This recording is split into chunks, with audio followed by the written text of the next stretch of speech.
There is a building in the Egyptian desert that should not exist.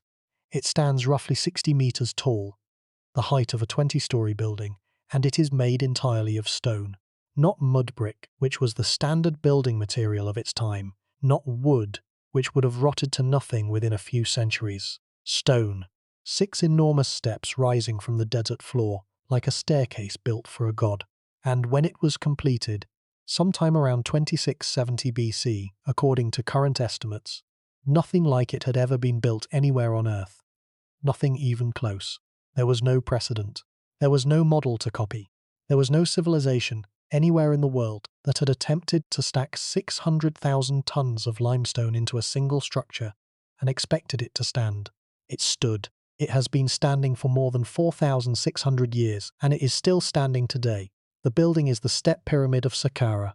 The man who ordered its construction was a pharaoh named Djoser, the second king of Egypt's third dynasty, and the architect who designed it, the man who looked at a flat desert plateau and imagined a mountain of stone rising from it, was a figure named Imhotep, who would become the most celebrated genius of the ancient world. Together, Djoser and Imhotep did something that had never been done before, something that would alter the trajectory of human civilization permanently. They proved that human beings could build in stone on a monumental scale. They proved that a single structure could survive not just for generations, but for millennia. And in doing so, they set in motion the chain of architectural ambition that would lead, within a century, to the Great Pyramid of Giza, the largest and most precisely engineered building of the ancient world. But here is the part that most histories leave out. Before Djoser, Egyptian kings were buried in mud brick tombs, flat-topped rectangular structures called mastabas, built from sun-dried blocks of Nile mud, designed to last a few generations at most. These tombs were not small. Some were elaborate, with multiple chambers, storage rooms, and subsidiary burials. But they were impermanent. Within a few centuries, the mud brick crumbled, the roofs collapsed, the walls dissolved back into the earth. The kings who built them intended to be remembered forever. Their tombs were designed to house their bodies, their possessions, and their spirits for eternity. But eternity, built in mud brick, lasted only a few hundred years. Djoser changed that calculation. He changed it so completely that every pharaoh who came after him, for the next 25 centuries, followed his lead. He replaced mud brick with limestone. He replaced the flat mastaba with a stepped tower. He replaced the modest royal tomb with a monumental complex covering more than 15 hectares, an area larger than many ancient cities. And he did all of this at the very beginning of what Egyptologists call the Old Kingdom, the age of the pyramid builders, the era that produced the most iconic monuments in human history. Without Djoser, there is no Great Pyramid. Without the Step Pyramid of Saqqara, there is no Giza. The entire tradition of monumental stone architecture in Egypt, and, by extension, in the world, begins with one king's decision to build something that had never been built before. The numbers are striking. The Step Pyramid complex at Saqqara is not a single building. It is an entire architectural landscape, a walled enclosure stretching roughly 545 meters from north to south and 277 meters from east to west, surrounded by a limestone wall more than 10 meters high, decorated with recessed panels imitating the facades of mud brick palaces. Inside the enclosure, the pyramid itself rises in 6 unequal steps to a height of roughly 62 meters. Beneath it, a network of tunnels and chambers extends more than 5.5 kilometers underground, a subterranean labyrinth of passages, storage rooms, and decorated galleries that took decades to explore and that still yields surprises today. The walls of some of these underground chambers are covered with blue faience tiles, small glazed ceramic pieces arranged to imitate the reed mat walls of a royal palace. The effect is haunting. A king's palace, reproduced in imperishable material, buried in the bedrock beneath his tomb, intended to serve as his dwelling place for all eternity. By the end of tonight, you are going to understand how one pharaoh and one architect invented monumental architecture, why that invention changed the course of human history, and what it cost in lives, in labor, and in the slow transformation of an entire society organized around the construction of a single man's tomb. You are going to see what the step pyramid looked like when it was new, what it looks like now, and what the 4,600 years between have done to both the building and the memory of the man who built it. And you are going to confront a question that archaeologists have debated for decades. Was the step pyramid a triumph of human ingenuity, or the first monument to the terrifying power of the state? Before we get started, if you find these mysteries as fascinating as we do, take a second to like the video or subscribe. It is a simple action, but it helps this channel reach more curious minds like yours. Now let us begin. To understand what Djoser built, we first need to understand what he inherited. And to do that, we need to go back, not to the pyramids, which did not yet exist, but to the mud brick tombs of the kings who came before him. The first two dynasties of Egypt, the period from roughly 3100 to 2680 BC, are among the least understood chapters of Egyptian history. These are the centuries immediately following the unification of Upper and Lower Egypt under a single ruler, the era when the basic institutions of the Egyptian state were being assembled for the first time. The kings of the first and second dynasties ruled from Memphis, the new capital established near the junction of the Nile Valley and the Delta.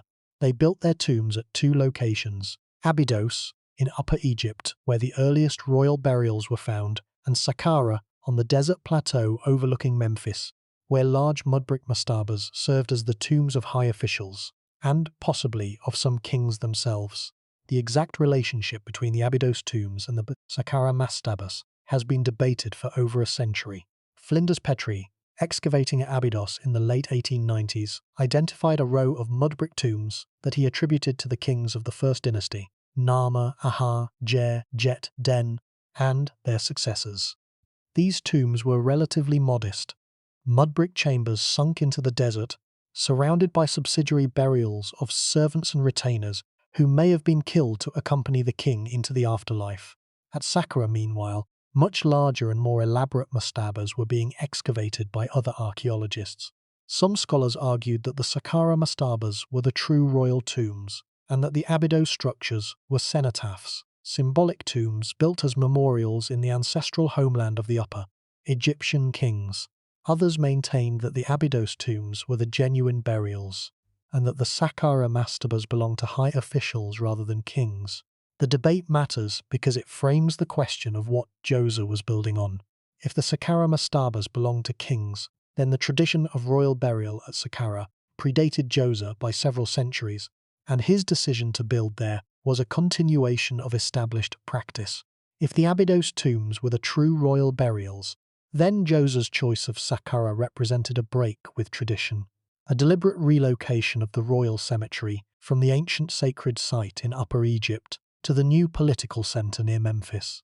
Either way, what Djoser built at Saqqara was unlike anything that had come before. The scale was different, the material was different, the ambition was different, and the man who made it possible was different. His name was Imhotep, and his story is one of the most extraordinary in the history of human achievement. We know almost nothing about Imhotep from his own lifetime. No contemporary biography survives. No inscription describes his appearance, his family, or his personal history. What we have are a few inscribed objects. Most importantly, the base of a statue of Djoser found at Saqqara, on which Imhotep's name and titles are inscribed alongside those of the king. The inscription identifies Imhotep as the Chancellor of the King of Lower Egypt, the first after the King of Upper Egypt, the administrator of the Great Palace, the hereditary nobleman, the High Priest of Heliopolis, the builder, the sculptor, and the maker of stone vases. That list of titles is remarkable. It identifies Imhotep not just as an architect, but as a priest, an administrator, and a member of the highest elite. He was, in modern terms, a polymath, a figure who combined artistic, technical, religious, and political expertise in a single career. But Imhotep's real fame came after his death, long after. In the centuries and millennia that followed, Imhotep was gradually elevated from a historical figure to a legendary one, and eventually to a god. By the late period of Egyptian history, more than 2,000 years after his death, Imhotep was worshipped as the god of medicine and healing, the patron of scribes and scholars, the Egyptian equivalent of the Greek god Asclepius. Temples were dedicated to him, Pilgrims came to his shrines seeking cures for illness. He was one of a very small number of non-royal individuals in Egyptian history to be deified after death, a testament to the extraordinary impression he made on the cultural memory of his civilization. And yet, despite this fame, Imhotep's tomb has never been found. Archaeologists have searched for it at Saqqara for decades. The assumption is that it lies somewhere on the plateau near the pyramid complex he designed, but the exact location remains unknown. The man who invented monumental architecture, who designed the first stone building in human history, who was worshipped as a god for 2 millennia, that man lies in an unmarked grave that no one has been able to locate. The irony is bitter. The building he created has survived for more than 4,600 years. His own burial has not. The Step Pyramid complex itself is a work of astonishing ambition and innovation. To appreciate what Imhotep accomplished, we need to understand what building in stone meant in the context of early 3rd millennium Egypt. Mud brick construction was well understood. The Nile Valley provided unlimited quantities of alluvial mud, which could be shaped into bricks, dried in the sun, and stacked into walls. The technique was simple, the materials were free, and the skills required were widely available. Stone construction was entirely different. The limestone had to be quarried, cut from the bedrock of the desert plateau using copper tools and wooden wedges. Each block had to be shaped, transported, and lifted into position. The quarrying alone required specialized knowledge. Where to cut, how to separate the blocks from the living rock without shattering them. The transport required organization on a massive scale. Teams of workers hauling blocks, weighing hundreds of kilograms across the desert surface on sledges, rollers, or ramps. No one in Egypt had done this before. Not on this scale. There are small stone elements in earlier Egyptian architecture. Stone lintels, stone door frames, stone-lined burial chambers. But the idea of constructing an entire building from quarried limestone, an entire complex of buildings covering 15 hectares, with walls 10 meters high and a central tower 60 meters tall, that was new. Imhotep was not refining an existing technique, he was inventing one. And the evidence suggests that the invention happened in real time, through a process of experimentation and revision that the archaeological record allows us to trace. The step pyramid was not originally designed as a stepped pyramid.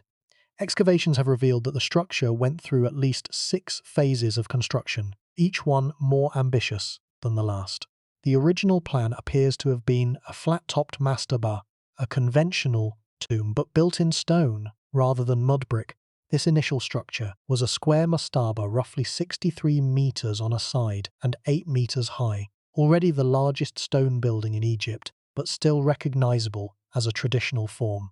Then something changed. The mastaba was enlarged, first by extending it on all 4 sides, by adding a second, smaller mastaba on top, and then, perhaps as the ambition of the project grew, perhaps as Imhotep realized what was possible with the new material, the design was expanded again and again, eventually producing the 6-step structure that stands today. Each step is smaller than the one below it, creating the familiar stepped profile that gives the pyramid its name. The final structure measures roughly 121 meters from east to west, 109 meters from north to south, and roughly 62 meters in height.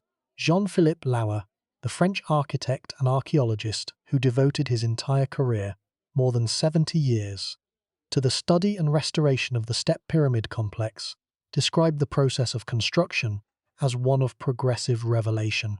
Lauer arrived at Saqqara in 1926 as a young architect and continued working there until his death in 2001 at the age of 99. His meticulous excavations and reconstructions transformed the site from a field of sand-buried ruins into one of the most completely understood archaeological complexes in Egypt. Lauer's work revealed the multiple construction phases of the pyramid, the elaborate underground galleries, and the stunning craftsmanship of the surface buildings within the enclosure wall. He described the experience of working at Saqqara as one of constant astonishment, each season's excavation revealing new details that deepened his understanding of Imhotep's genius and the scale of the undertaking. The enclosure wall itself is a masterpiece. It stretches for more than 1.5 kilometers around the perimeter of the complex, rising to a height of roughly 10.5 meters. Its outer surface is decorated with a pattern of recessed panels, alternating projections and recesses that imitate the niched facade of a mud brick palace. This decorative technique, known as the palace facade motif, had been used on mud brick tombs and royal enclosures for centuries, but Imhotep translated it into stone, preserving the aesthetic of the older tradition while giving it a permanence that mud brick could never achieve. The wall has 14 false doors, carved stone panels that look like doors but do not open, and only one true entrance located near the southeastern corner. Passing through that entrance, the visitor enters a long colonnade, a corridor flanked by columns carved from limestone, each column shaped to resemble a bundle of reeds or papyrus stalks. These are among the earliest monumental stone columns in the history of architecture. They are not freestanding. Imhotep, working with stone for the first time, did not trust columns to stand on their own. He attached them to the walls with short connecting walls, creating a series of alcoves rather than an open colonnade. This caution, the caution of an engineer working at the limits of his knowledge, unwilling to risk a collapse, is one of the most telling details in the entire complex. Imhotep was innovating, but he was innovating carefully, testing each new technique before pushing it further. The columns in the step pyramid complex are the ancestors of every stone column ever built. From the temples of Karnak to the Parthenon, from the great mosques of Cairo to the neoclassical facades of Washington, D.C. They begin here, at Saqqara, attached to the walls because their architect was not yet certain they could stand alone.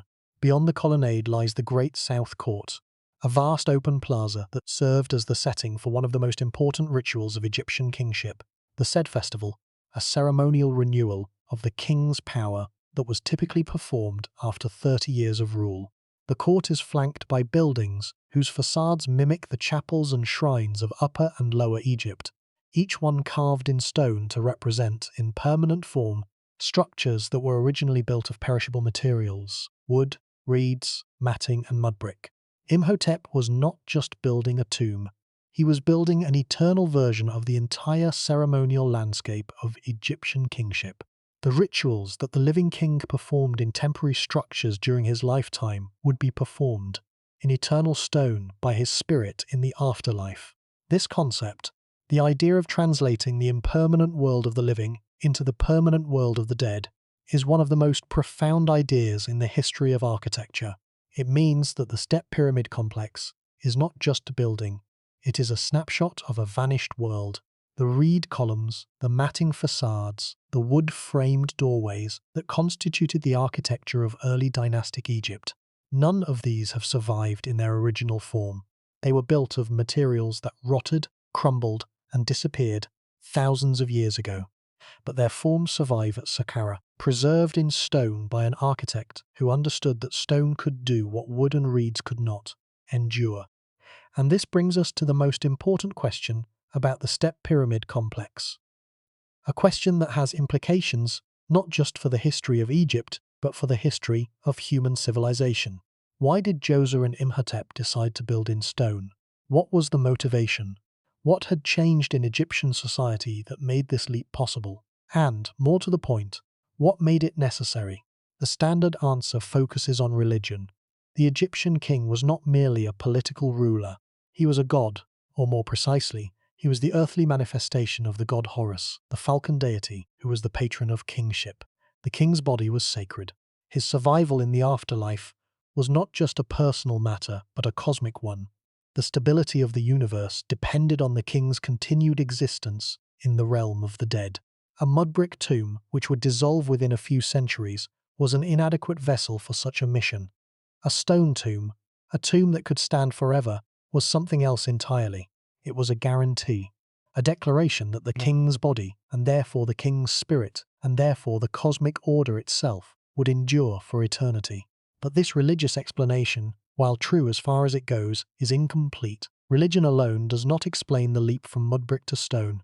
Every Egyptian king before Djoser had the same religious beliefs about the afterlife. Every one of them wanted to endure forever, but none of them built in stone.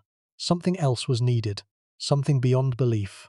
What was needed was capability, the ability to quarry stone in vast quantities, the ability to transport it across the desert, the ability to shape it with precision and stack it to unprecedented heights, the ability to feed, house, and organize the thousands of workers required for such an undertaking, and above all, the ability to imagine something that had never existed before, to conceive of a structure that was not just larger or more elaborate than its predecessors, but fundamentally different in kind.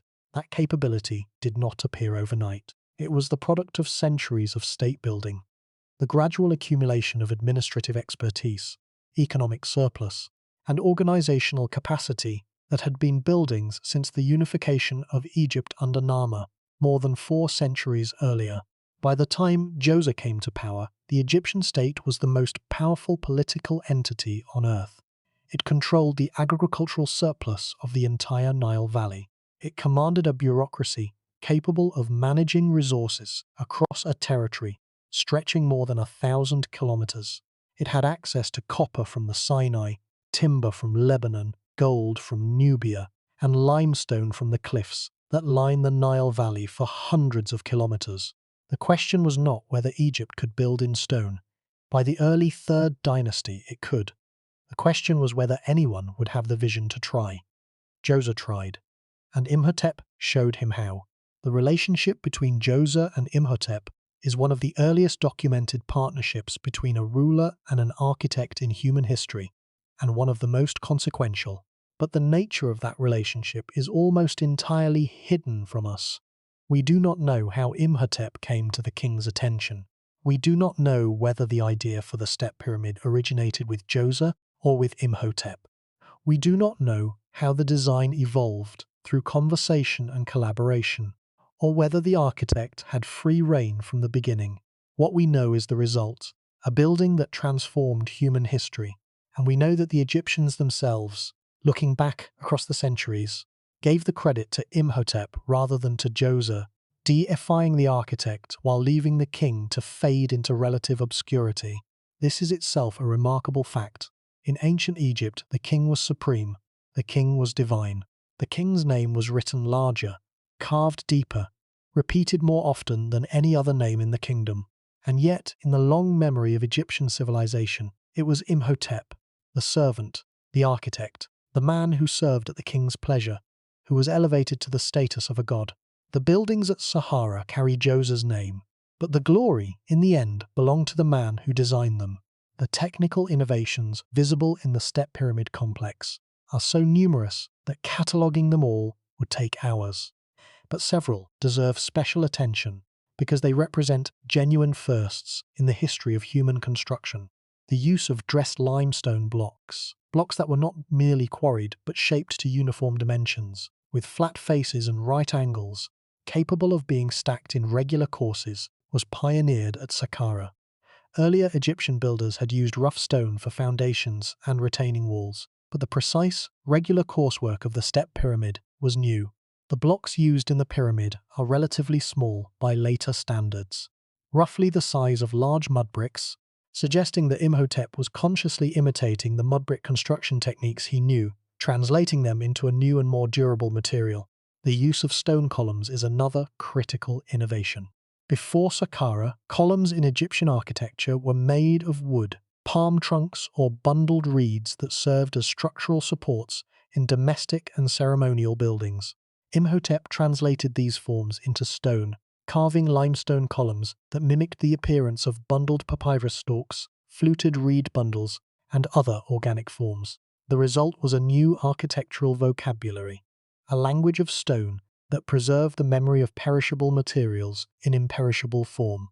Every stone column in subsequent Egyptian architecture, from the massive pillars of the hypostyle hall at Karnak to the delicate palm capital columns of the later temples, descends from Imhotep's experiments at Saqqara.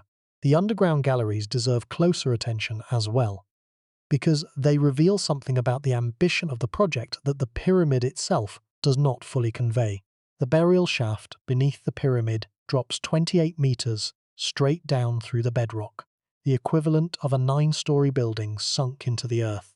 At the bottom of the shaft, The granite burial chamber was constructed from massive blocks imported from Aswan, more than 800 kilometers to the south.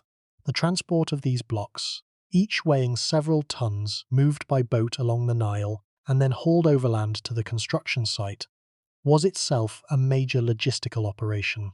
The choice of granite rather than local limestone was deliberate. Granite is harder, denser, and more durable than limestone, and its use for the burial chamber signalled the supreme importance of the space it enclosed. Branching out from the central shaft, the underground galleries extend in multiple directions. Some are lined with the blue faience tiles mentioned earlier, more than 36,000 individual tiles, each roughly 6 centimeters long, drilled with holes in the back so they could be threaded onto copper wire and attached to the limestone walls. The tiles are arranged in a pattern that imitates the appearance of reed mat curtains, the kind of curtains that would have hung in a living palace. The effect, when illuminated by the flickering light of oil lamps, must have been extraordinary. A shimmer of blue-green covering the walls of a chamber deep underground, creating the illusion of a royal residence in the heart of the earth.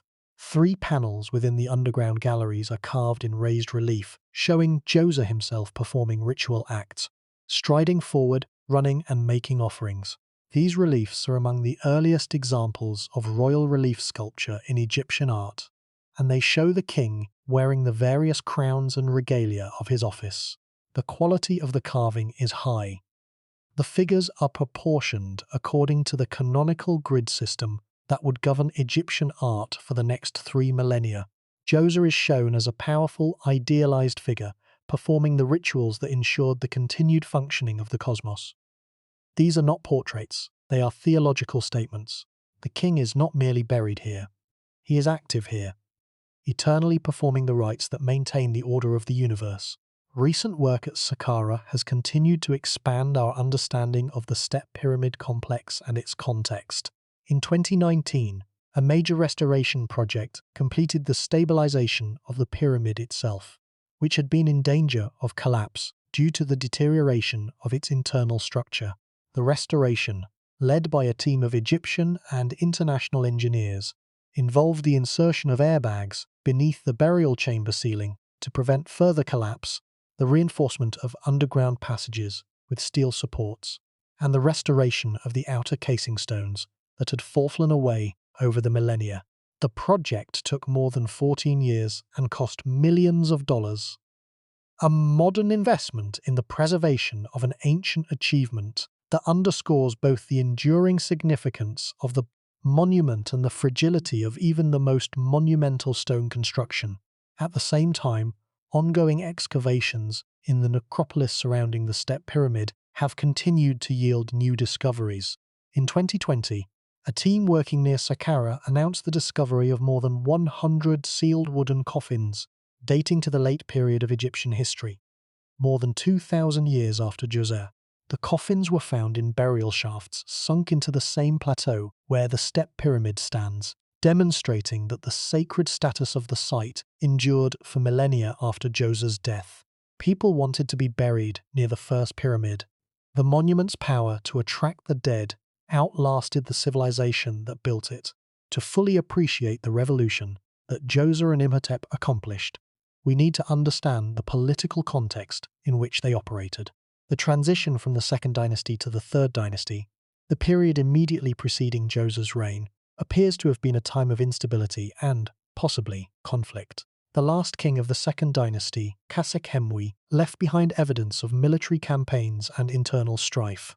A pair of remarkable stone statues found at Hierakonpolis shows Khâsekhemoui seated on a throne, his base inscribed with images of slain enemies and a number. According to some readings, 47,209 fallen northerners. If this figure is even approximately accurate, it suggests that the unification of Egypt, supposedly accomplished 4 centuries earlier by Nama, had not been as permanent as the founding mythology claimed. The 2 lands had fractured. The king had been forced to reunify them by violence. Djoser appears to have been Khâsekhemoi's son or stepson. The exact relationship is uncertain, though his mother, Imhotep, was identified as a queen of Khâsekhemoui on a clay seal found at Abydos. If Djoser inherited a kingdom recently reunified by his father's military campaigns, then the step pyramid takes on an additional dimension of meaning. It was not just a tomb. It was a declaration of strength, a monument so massive, so visible, so unmistakably permanent that it announced to every corner of the kingdom, this dynasty is here, this king is powerful, and this state is not going to fracture again. The name Djoser itself may not have been the king's birth name. It is the name by which he is known to later Egyptian tradition, appearing in king lists, compiled more than 1,000 years after his death. His Horus name, the official name used during his lifetime, was Nechereket, meaning divine of body. This name, inscribed on monuments and administrative seals from his reign, was the name known to his contemporaries. It was only later that the name Djoser became attached to him, a testament to the complicated transmission of royal identity across millennia of Egyptian history. The length of Djoser's reign is also uncertain. Estimates range from 19 to 29 years, with most scholars favouring a reign of roughly 2 decades. If the lower estimate is correct, then the construction of the Step Pyramid complex, a project that required the quarrying, transport, and placement of hundreds of thousands of tons of stone, was accomplished in less than 20 years. That is a remarkable pace of construction, implying a labour force of substantial size working with sustained intensity. If the higher estimate is correct, the pace is more comfortable, but the achievement no less extraordinary. Either way, the Step Pyramid was built within a single generation, a span of time so brief that many of the workers who laid the foundation stones may have lived to see the capstone placed. What those workers witnessed, as the structure rose year by year from the desert floor, was something that no human being had ever seen before. A building made entirely of stone, growing step by step toward the sky, visible from kilometers away across the flat desert plateau. The Step Pyramid, when completed, would have been the tallest man-made structure on Earth, and it would hold that distinction for decades, perhaps longer. The sheer visual impact of the finished monument, gleaming white in the Egyptian sun against the tawny desert, must have been overwhelming. For a population accustomed to mud brick buildings, rarely more than a few meters tall, the sudden appearance of a stone tower 60 meters high would have seemed miraculous or terrifying. Both reactions would have served the purposes of the king. The central mystery of the Step Pyramid is not how it was built, though that question is far from fully answered. The central mystery is what it meant. What did it mean for a society to redirect an enormous proportion of its collective labour toward the construction of a single man's tomb? What did it mean for thousands of workers, quarrymen, stonemasons, haulers, carpenters, surveyors, cooks, bakers, brewers, and administrators, to spend years or decades of their lives shaping a mountain of stone that only the dead would inhabit?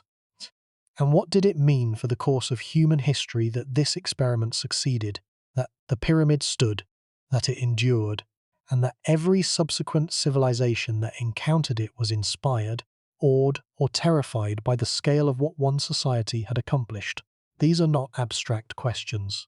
They have consequences that are visible in the archaeological record, in the bodies of the workers who built the pyramid, in the economic structures that fed them, in the administrative systems that organized them, and in the ideological framework that justified the entire enterprise. Let us start with the workers. For much of the modern era, the popular imagination has pictured the pyramid builders as slaves, whipped and starved, forced to drag stone blocks under a pitiless sun until they dropped. This image, which owes more to Hollywood than to archaeology, is almost certainly wrong. The discovery of workers' settlements near the pyramids, most notably the workers' village at Giza, excavated by Mark Lehner and Zahi Hawass, beginning in the 1990s, has revealed a very different picture. The workers were not slaves. They were fed. They received medical care. They were organized into teams with names and identities, names like Friends of Khufu and Drunkards of Menkaure, that suggest esprit de corps rather than coerced misery. The skeletal remains of workers found at Giza show evidence of healed fractures, broken bones that were set and allowed to mend, indicating that injured workers received treatment rather than being discarded. The diet was good. Cattle, sheep, goat, fish, bread and beer, supplied in quantities that suggest a well-organized provisioning system. But we must be careful not to romanticize the picture. The workers' settlements at Giza date to the 4th dynasty, the age of the Great Pyramid, roughly a century after Djoser. We have much less evidence for the labor force that built the step pyramid.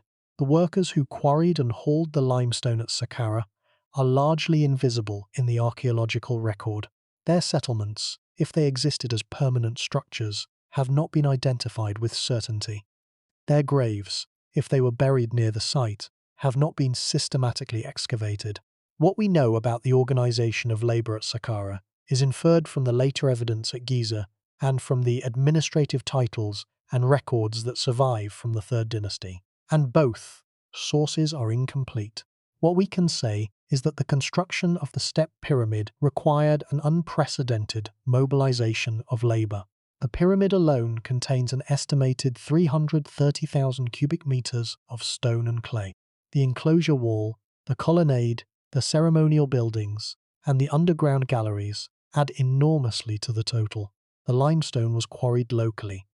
The Saqqara Plateau sits on a bed of nummulitic limestone that provided an accessible source of building material. But even local quarrying on this scale required a labor force of thousands, working over a period estimated at between 15 and 20 years. These workers had to be recruited, transported to the site, housed, fed, and organized into functional teams. The logistical challenge was immense, comparable in its way to the mobilization of a modern army. And it was not just a logistical challenge, it was a political one. The construction of the step pyramid required the Egyptian state to extract a significant portion of the national surplus, in the form of grain, labor, and raw materials, and redirect it toward a single construction project. This extraction had to be justified. The workers had to believe, or at least accept, that their labor was serving a legitimate purpose. The elites who administered the project had to be convinced that the resources were being well spent, and the king himself had to be seen as worthy of such an expenditure, not just as a political leader, but as a divine figure whose survival in the afterlife was essential to the welfare of the entire nation. This is where the ideology of divine kingship, which had been developing since the unification of Egypt, reached a new level of expression. The step pyramid was not just a tomb, it was a theological argument rendered in stone.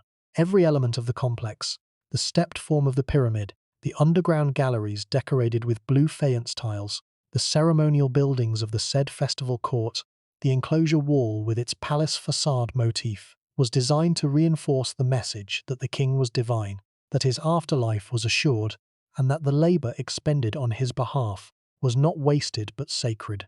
The stepped form of the pyramid itself may have carried specific theological meaning. Some scholars have interpreted the steps as a stairway to heaven, a physical representation of the king's ascent to the sky, where he would join the circumpolar stars that never set and thus achieve eternal life. This interpretation is supported by the pyramid texts, the oldest religious texts in the world, carved on the walls of later pyramids, which contain numerous references to the king climbing or ascending to the sky. A staircase to the sky is set up for him that he may ascend to the sky thereby, reads one passage from the pyramid texts.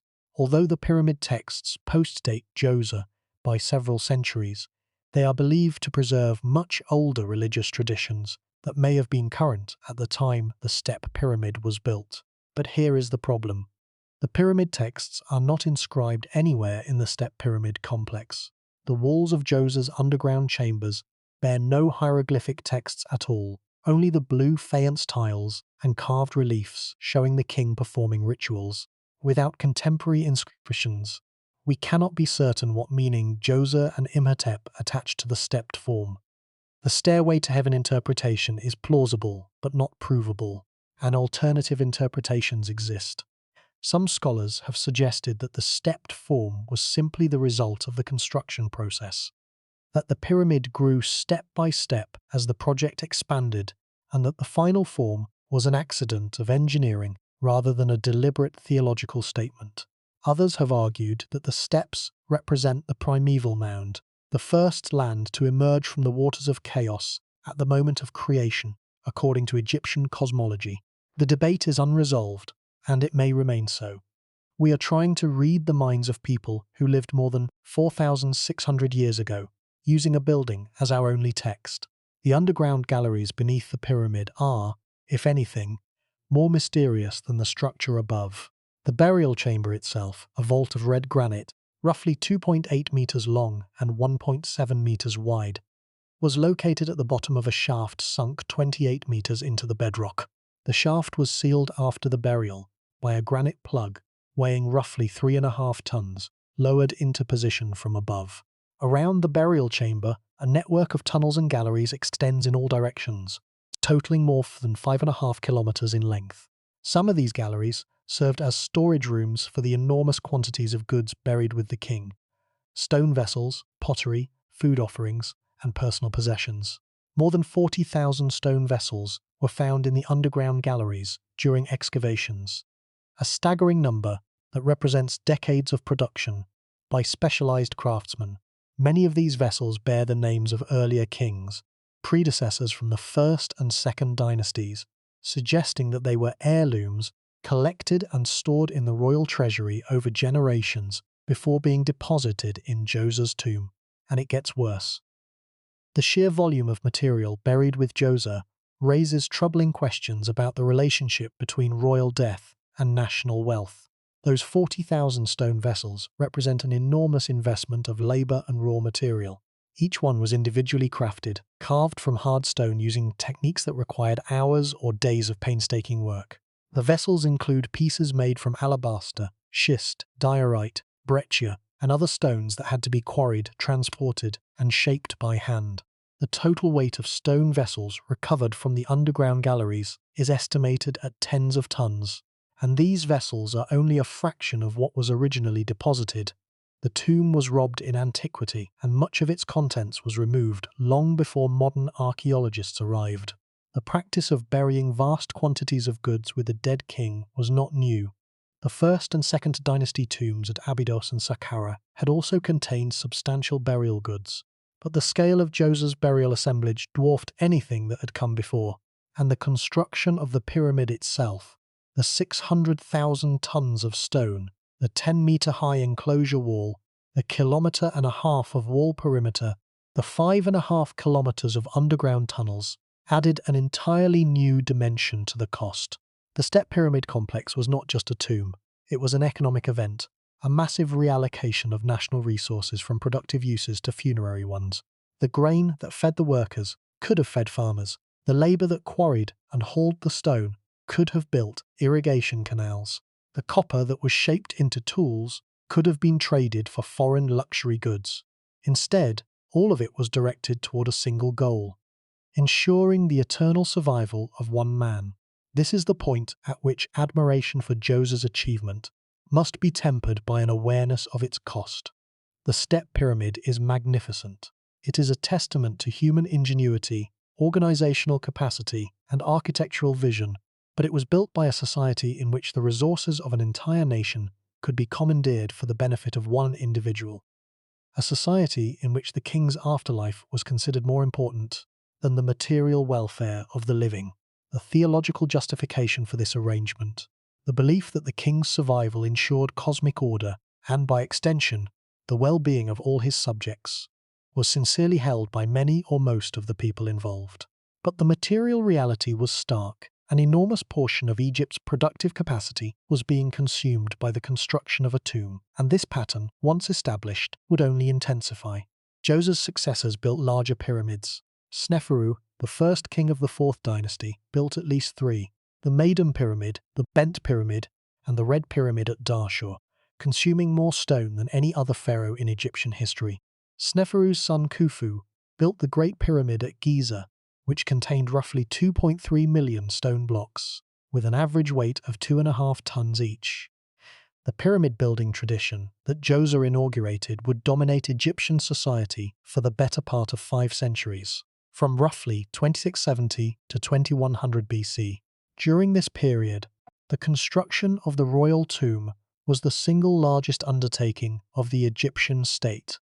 The organizing principle around which the economy, the bureaucracy, and the labor force were structured. The Egyptologist Barry Kemp has described the Old Kingdom pyramid building program as a form of organized madness, a society so thoroughly committed to the ideology of divine kingship that it was willing to devote a significant fraction of its national wealth to the construction of tombs, generation after generation, for half a millennium.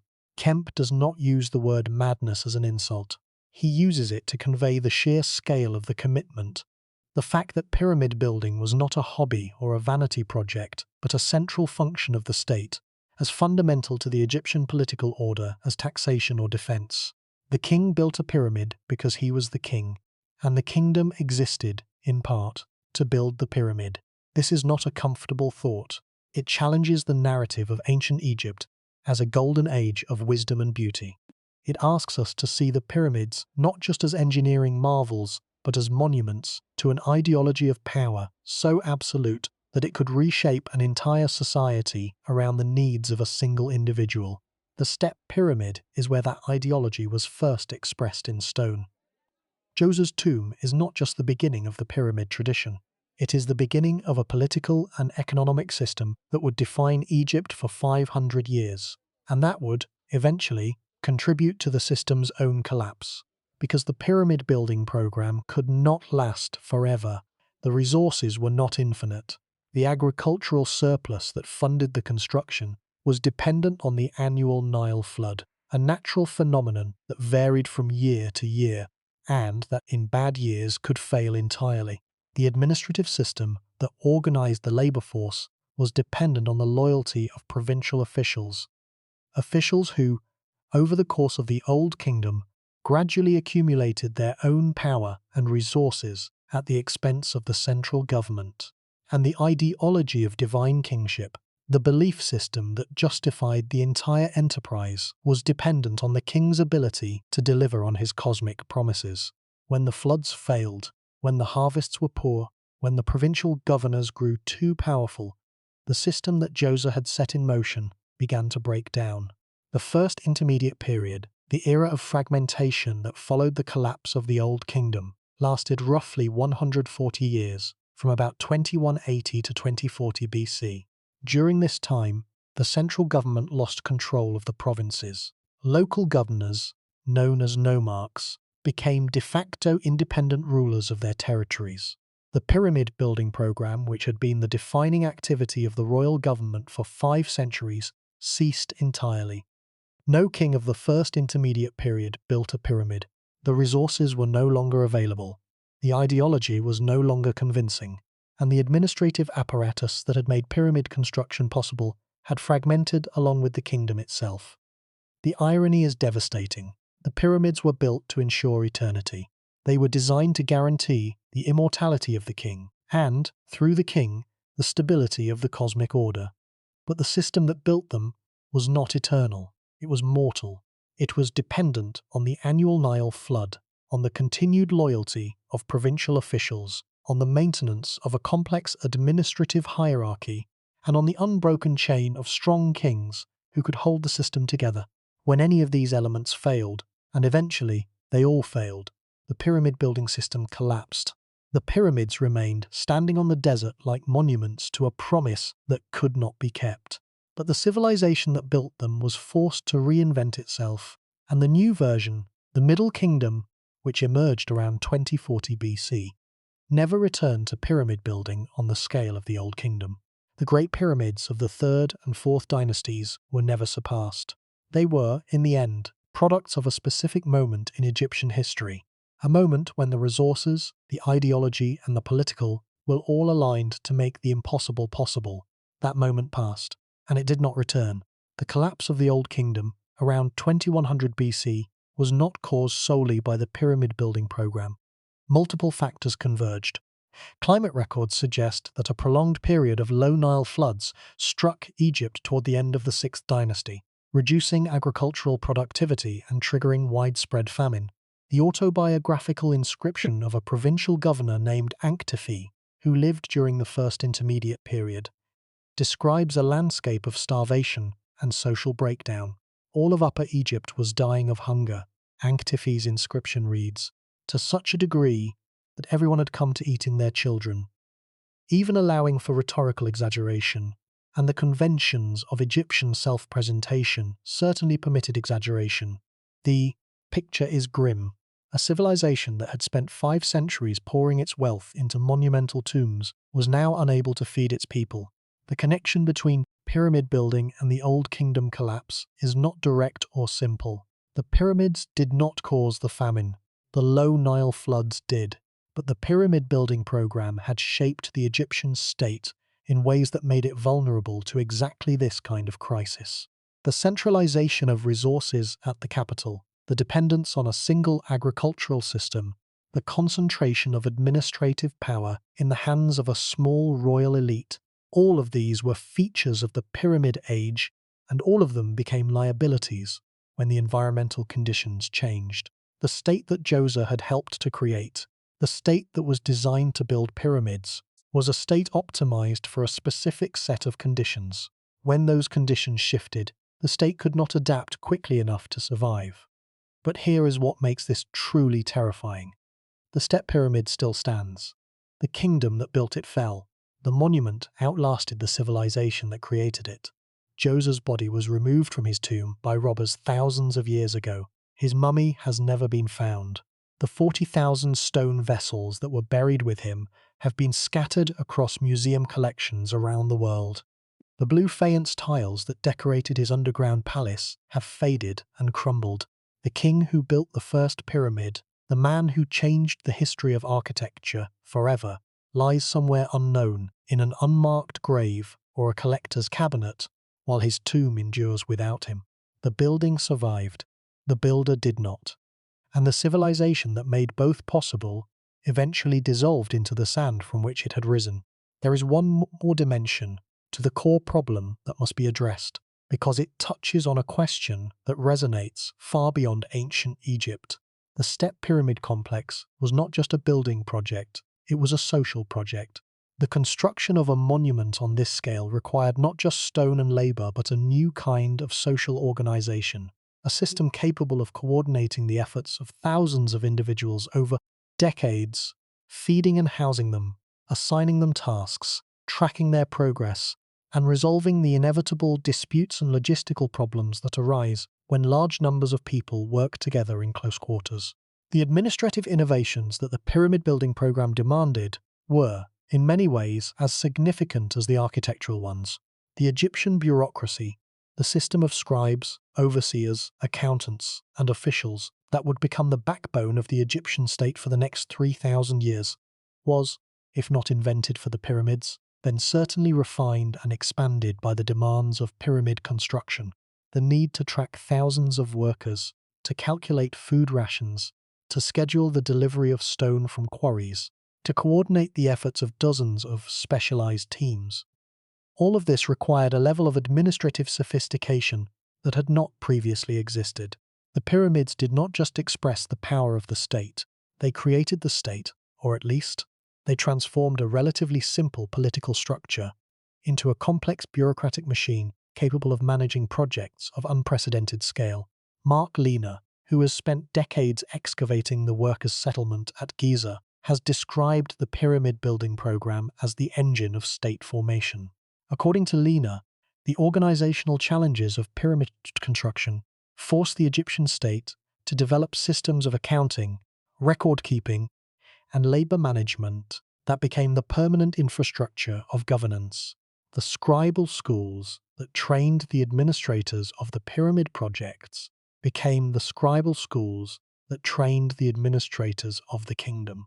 The supply chains that fed the pyramid workers became the supply chains that provisioned the army. The corvée labor system that brought workers to the construction site became the corvée system that built irrigation canals and maintained public works throughout the country. In Lehner's analysis, the pyramid was not a drain on the state. It was the state, the mechanism through which the central government organized, trained, and disciplined the population. This interpretation is not universally accepted. Some scholars argue that Lehner overstates the case, that the administrative systems of the Egyptian state predated the pyramid building program and would have developed regardless.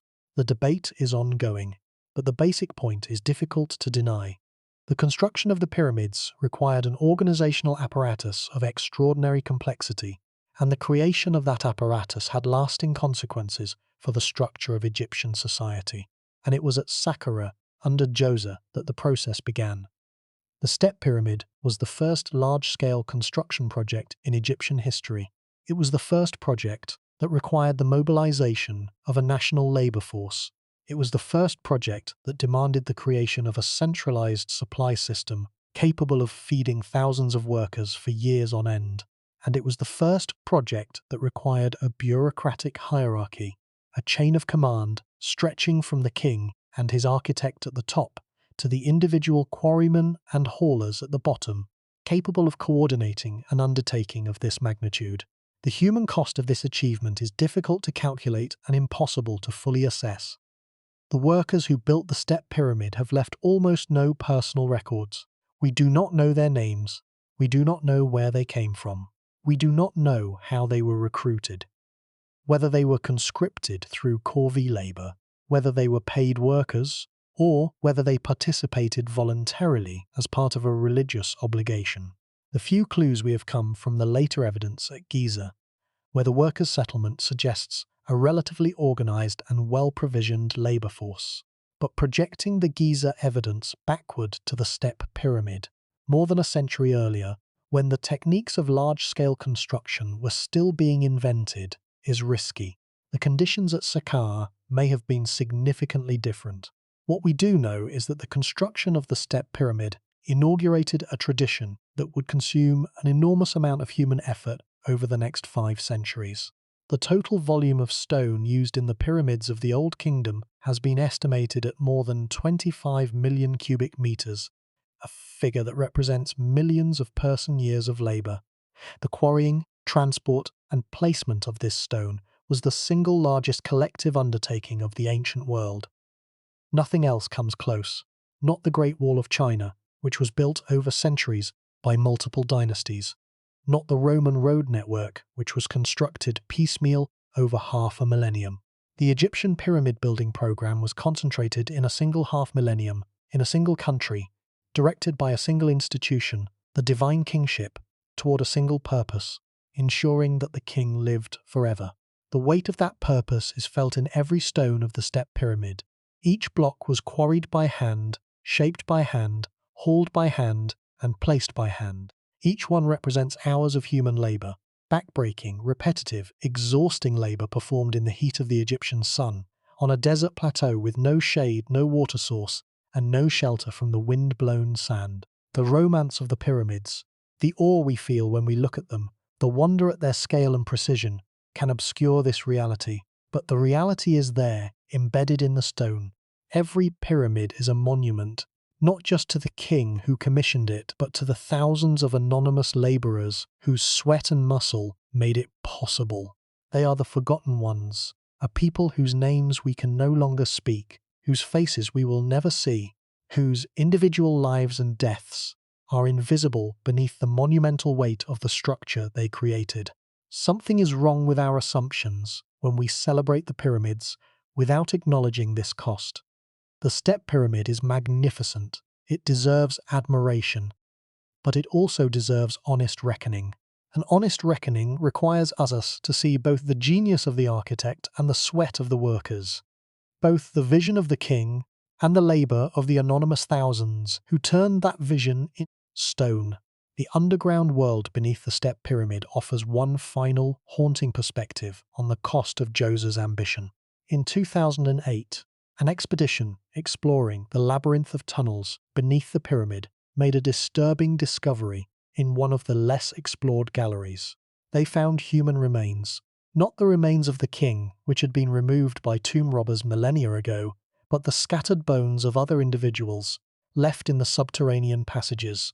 The exact identity and date of these individuals is uncertain. Some may be the remains of later intrusions, people who entered the pyramid during the Roman period or later. Others may date to the original use of the complex. The question of who these people were, workers, priests, sacrificial victims, or later occupants, remains open. What is not open to question is the scale of the human effort that the underground complex represents. The excavation of more than 5.5 kilometers of tunnels through solid limestone bedrock, using copper chisels, stone pounders, and wooden wedges, was a monumental task in its own right. The tunnels are not rough-hewn corridors. Many of them are finished to a smooth surface, with walls and ceilings carefully shaped to create regular, rectangular passages. The precision of the work is impressive, but the labor required to achieve that precision, deep underground, in passages lit only by oil lamps and ventilated only by the movement of air through the tunnel network, must have been grueling. The air quality in deep tunnels would have been poor. The visibility would have been minimal. The risk of collapse in passages carved through fractured limestone would have been constant. These are the conditions under which the invisible workforce of the step pyramid labored, not the quarrymen on the surface, hauling blocks in the sunlight, but the tunnel diggers in the dark, the men who carved the underground palace that Djoser would inhabit for eternity. Their work is visible in every smoothed wall, every squared corner, every carefully laid blue faience tile. Their names are not. The said festival court within the step pyramid complex raises another set of questions about the relationship between the living king and the monumental project that would outlast him. The said festival, known in Egyptian as the Hebsed, was one of the most important rituals of Egyptian kingship. It was a ceremony of renewal, typically performed after the king had ruled for 30 years, and then repeated at shorter intervals afterward. During the said festival, the king demonstrated his physical vitality by running a ritual course between markers, reasserted his authority over the two lands by receiving the homage of the gods of Upper and Lower Egypt, and was symbolically reborn as a renewed and rejuvenated ruler. The presence of a permanent said festival court within Djoser's pyramid complex is significant because it suggests that the king intended to perform the said festival not just in life but in death, for eternity. The stone chapels representing the shrines of Upper and Lower Egypt, the open court with its marker stones, the throne platforms where the king would receive the gods, all of these were reproduced in imperishable stone so that Djoser's spirit could continue to renew its power forever. This is a breathtaking concept. It means that the step pyramid complex was not a static monument. It was a dynamic one, designed to accommodate an eternal ritual cycle in which the dead king was perpetually renewed, perpetually powerful, perpetually divine. The implications for our understanding of ancient Egyptian religion are profound. The step pyramid complex is not a cemetery. It is a machine, a theological machine designed to generate eternal life through the perpetual performance of sacred rituals. The architecture is not decorative. It is functional. Every building, every wall, every carved relief serves a specific ritual purpose, and the complex as a whole is designed to operate as a self-sustaining system of spiritual renewal independent of the living world above. When the last priest left and the last offering was made, the complex was supposed to continue functioning, the stone itself performing the rituals that the living could no longer maintain. Whether it worked, whether the rituals continued, whether Djoser achieved his eternal life, is of course beyond the reach of archaeology. What we can say is that the idea was taken seriously enough to consume decades of labor, seriously enough to reshape the economy of a nation, seriously enough to invent an entirely new form of architecture, and seriously enough that every pharaoh who came after Djoser attempted, in his own way, to surpass what Djoser had achieved, building larger tombs, more elaborate temples, more extensive underground complexes, in a centuries-long competition for eternity that would produce the most iconic monument in human history. The step pyramid of Djoser did not exist in isolation. It was the first act in a drama that would unfold across centuries, across continents, and across every landscape where human beings looked at the earth and imagined reshaping it into something permanent. To understand the full significance of what Djoser and Imhotep accomplished, we need to see it in the context of the monumental tradition that followed, and in the context of other civilizations that attempted, independently and without knowledge of Egypt, to solve the same fundamental problem: how to build something that outlasts the people who built it. The first and most immediate successor to the step pyramid was the work of Djoser's own successors in the Third Dynasty. A pharaoh named Sekhem-Khet, who may have been Djoser's son, began construction of a second step pyramid at Saqqara, a structure that, had it been completed, would have surpassed the step pyramid in height. The discovery of this unfinished pyramid is one of the most poignant stories in the history of Egyptology. In 1951, the Egyptian archaeologist Zakaria Gonim identified the buried remains of an enclosure wall on the Saqqara Plateau, not far from Djoser's complex. Excavation revealed the base of a step pyramid, its lowest course still intact, its plan clearly modelled on the step pyramid, but on a larger scale. Gonim followed the subterranean passages to the burial chamber, where he found a sealed alabaster sarcophagus, smooth, polished, and apparently undisturbed since the day it was closed. The anticipation was extraordinary. A sealed sarcophagus in an unfinished pyramid suggested the possibility of an intact royal burial, a discovery that would have rivaled the opening of Tutankhamun's tomb. Gonim invited dignitaries and journalists to witness the opening. The stone lid was lifted, and inside, nothing. The sarcophagus was empty. Whether the king was never buried, whether the burial was moved, or whether ancient robbers found a way in and out without disturbing the seal remains a mystery. Gonim, devastated by the disappointment and by subsequent accusations of artifact theft, accusations that were later shown to be baseless, took his own life in 1959. The unfinished pyramid of Sekhem-Khet stands today as a low mound of rubble on the Saqqara Plateau, a monument to ambition that was never realized and to an archaeologist whose story ended in tragedy. Another Third Dynasty pyramid, attributed to a king named Kaba, stands at Zawiyat el-Aryan between Giza and Saqqara. Known as the Leia Pyramid, it was never completed beyond its initial stages. Its remains are barely visible on the surface, a rough stone structure, partially buried, that most visitors would walk past without a second glance. These unfinished pyramids are important because they show that the transition from step pyramid to true pyramid was not smooth or automatic. The Third Dynasty pharaohs who followed Djoser attempted to continue his tradition but failed, either because they died before their pyramids could be completed, because the resources were not available, or because the engineering challenges proved too great. The step pyramid was a beginning, not a template. The technology of monumental stone construction was still being invented, and the invention was not yet complete.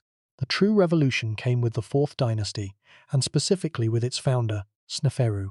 Sneferu, who ruled for roughly 24 years beginning around 2613 BC, was the most prolific pyramid builder in Egyptian history. He built at least 3 pyramids, and possibly 4, consuming more stone than any other pharaoh, including his famous son Khufu.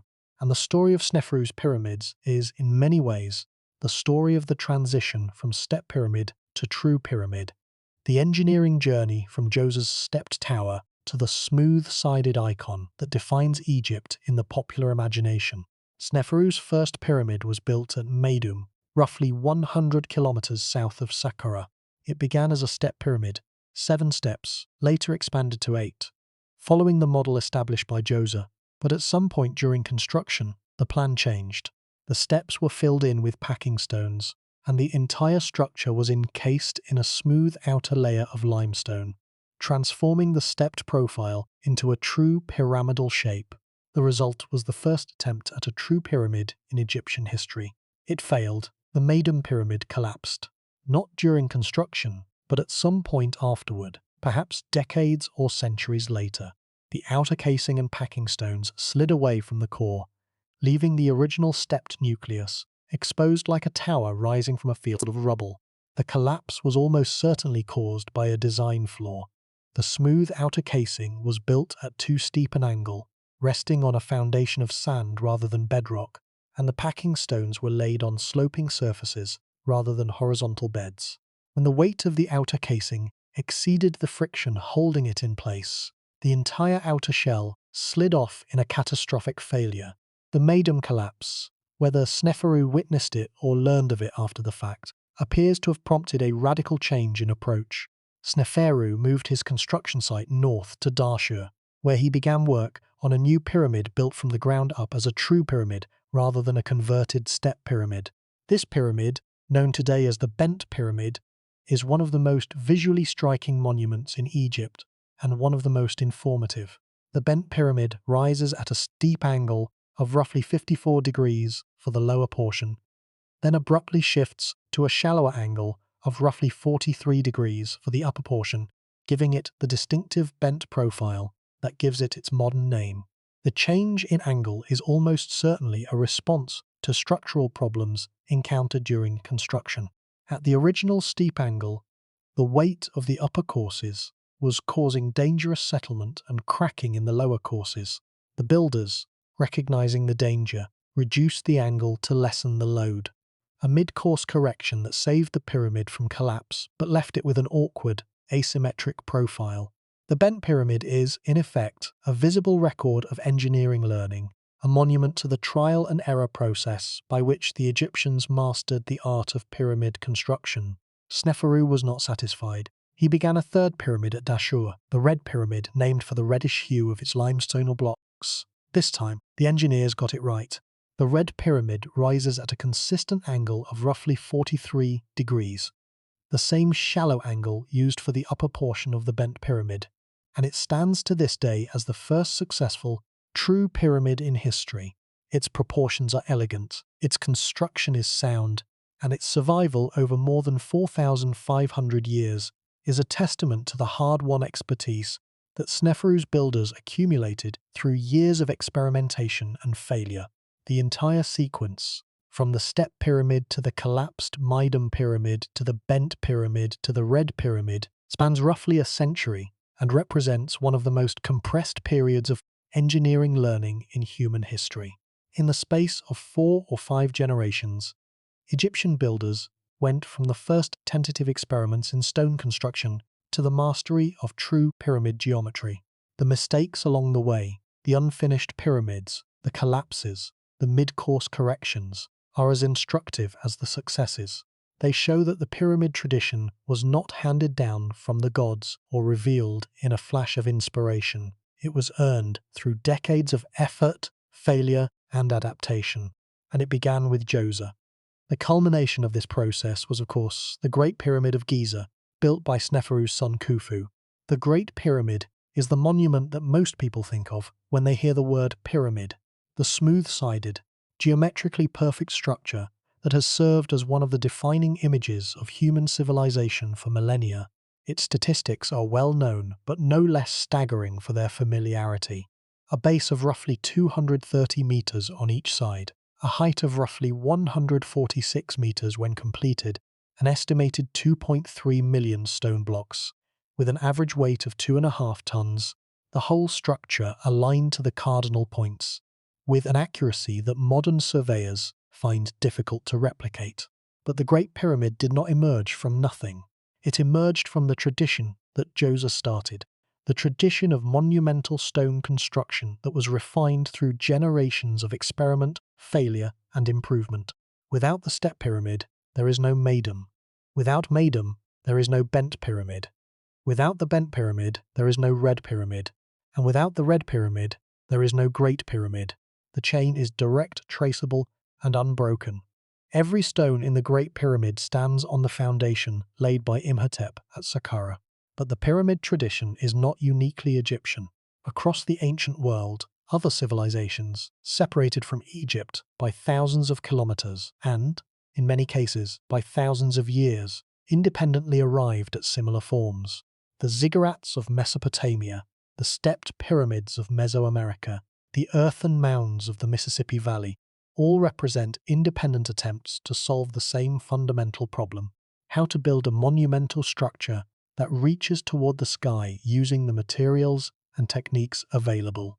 The ziggurats of Sumer and Babylon are perhaps the closest parallel to the Egyptian pyramids, both in form and in function. These massive stepped platforms, built of mud brick and faced with fired brick, served as the bases for temples dedicated to the gods. The Great Ziggurat of Ur, built by King Ur-Nammu around 2100 BC, rose in 3 tiers to a height of roughly 30 meters, modest by Egyptian standards, but impressive for a structure built of mud brick.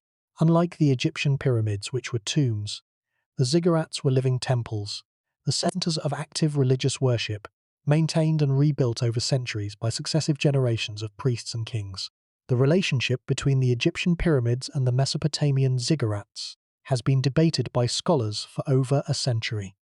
Are the similarities coincidental, the result of independent cultures arriving at the same form, because the stepped platform is the most natural way to build a tall structure with the technology available? Or is there some connection, a shared ancestry, a diffusion of ideas across the ancient Near East? The current scholarly consensus favors independent development.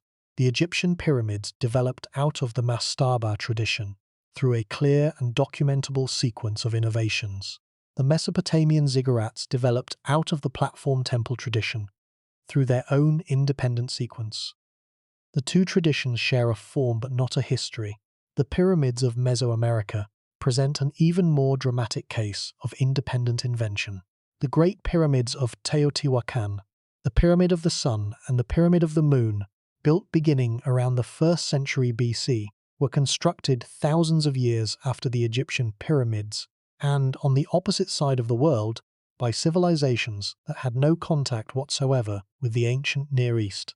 The Pyramid of the Sun at Teotihuacan, with a base of roughly 225 meters on each side, is comparable in footprint to the Great Pyramid at Giza, though significantly shorter. The Maya pyramids, from the towering temple pyramids of Tikal and Calakmul to the elegant pyramid of Kukulkan at Chichen Itza, represent yet another independent tradition developed over centuries by civilizations that were entirely unaware of what had been built at Saqqara. What does this convergence tell us? It tells us that the impulse to build upward, to raise a monumental structure above the surrounding landscape, to create a visible marker of power and sacredness, is not unique to any one culture. It is a human impulse expressed independently by civilizations on every inhabited continent using whatever materials and techniques were available. The Egyptians used limestone, the Mesopotamians used mud brick, the Mesoamericans used volcanic stone and rubble, the mound builders of Cahokia, in what is now southern Illinois, used earth, piling millions of cubic meters of soil into a massive earthen platform that, at its peak around 1100 AD, was the largest structure in North America. Each of these traditions was independent. Each was the product of its own cultural and environmental context. But all of them share the same fundamental ambition: to build something that reaches above the ordinary, that marks the landscape, that endures. Djoser's step pyramid was the first stone expression of this universal human ambition. It was not the first pyramid in the broadest sense. Mud brick, stepped structures may have existed earlier, but it was the first structure anywhere in the world that demonstrated the possibility of building in cut stone on a monumental scale. And that demonstration changed everything, not just for Egypt, but for every subsequent civilization that encountered the Egyptian monuments and thought, we could do that, we could build in stone, we could make something permanent. The Greeks, when they first encountered the pyramids in the 7th and 6th centuries BC, were awestruck. Herodotus, visiting Giza in the 5th century BC, devoted extensive passages of his histories to describing the pyramids and speculating about how they were built. The Romans, who controlled Egypt for 4 centuries, treated the pyramids as one of the wonders of the world, marvels of engineering that even their own formidable construction skills could not replicate. The Arab conquerors of Egypt in the 7th century AD attempted to dismantle the pyramids for their stone and found the task so difficult that they gave up, barely denting the structures after years of effort. The Europeans of the Enlightenment measured, mapped, and theorized about the pyramids, producing volumes of scholarship that laid the groundwork for modern Egyptology. And every one of these encounters, Greek, Roman, Arab, European, can be traced back, ultimately, to the decision made by Djoser and Imhotep to build in stone at Saqqara. The chain of influence is unbroken, from the Step Pyramid to the Great Pyramid, from the Great Pyramid to Greek architecture, from Greek architecture to Roman engineering, from Roman engineering to the Romanesque cathedrals of medieval Europe, from the cathedrals to the neoclassical facades of the Enlightenment, from the Enlightenment to the steel and glass skyscrapers of the modern world. Every stone building in human history is, in some sense, a descendant of the step pyramid. Every architect who has ever drawn a plan for a building made of cut stone is working in a tradition that begins at Saqqara. Imhotep did not just design a tomb. He invented a tradition of monumental stone construction that has lasted 4,600 years and shows no sign of ending. But the story of that tradition's development within Egypt itself deserves closer attention because the journey from the Step Pyramid to the Great Pyramid was not the smooth progression that popular accounts sometimes suggest. It was a path marked by failures as dramatic as the successes, failures that reveal, more clearly than any triumph, the extraordinary difficulty of what the Egyptians were attempting. Consider the problem from the perspective of a 4th Dynasty engineer, standing at the base of the bent pyramid at Djoser, looking up at a structure whose angle changes abruptly halfway up its face. That engineer knows something has gone wrong. The original plan called for a pyramid rising at 54 degrees, a steep, elegant profile that would have produced a structure taller and more imposing than the step pyramid.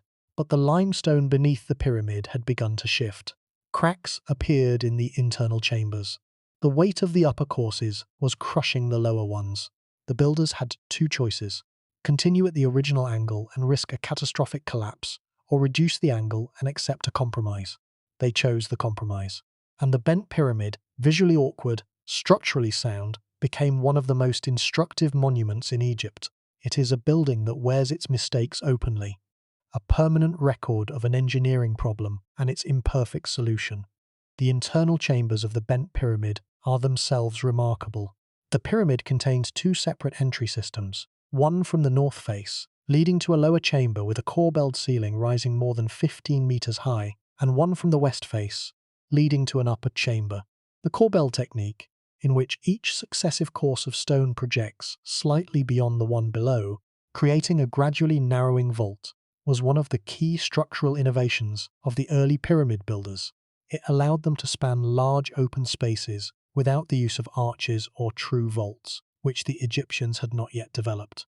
The corbelled ceiling of the bent pyramid's lower chamber is a masterpiece of stone engineering, a soaring space created without mortar, held in place purely by the geometry of the stones and the weight of the structure above.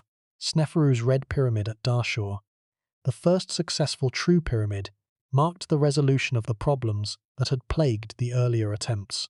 Built at a consistent angle of roughly 43 degrees, with its blocks laid on horizontal beds rather than the inward-sloping beds used in earlier pyramids, the Red Pyramid demonstrated that a true pyramid could be built safely and would stand.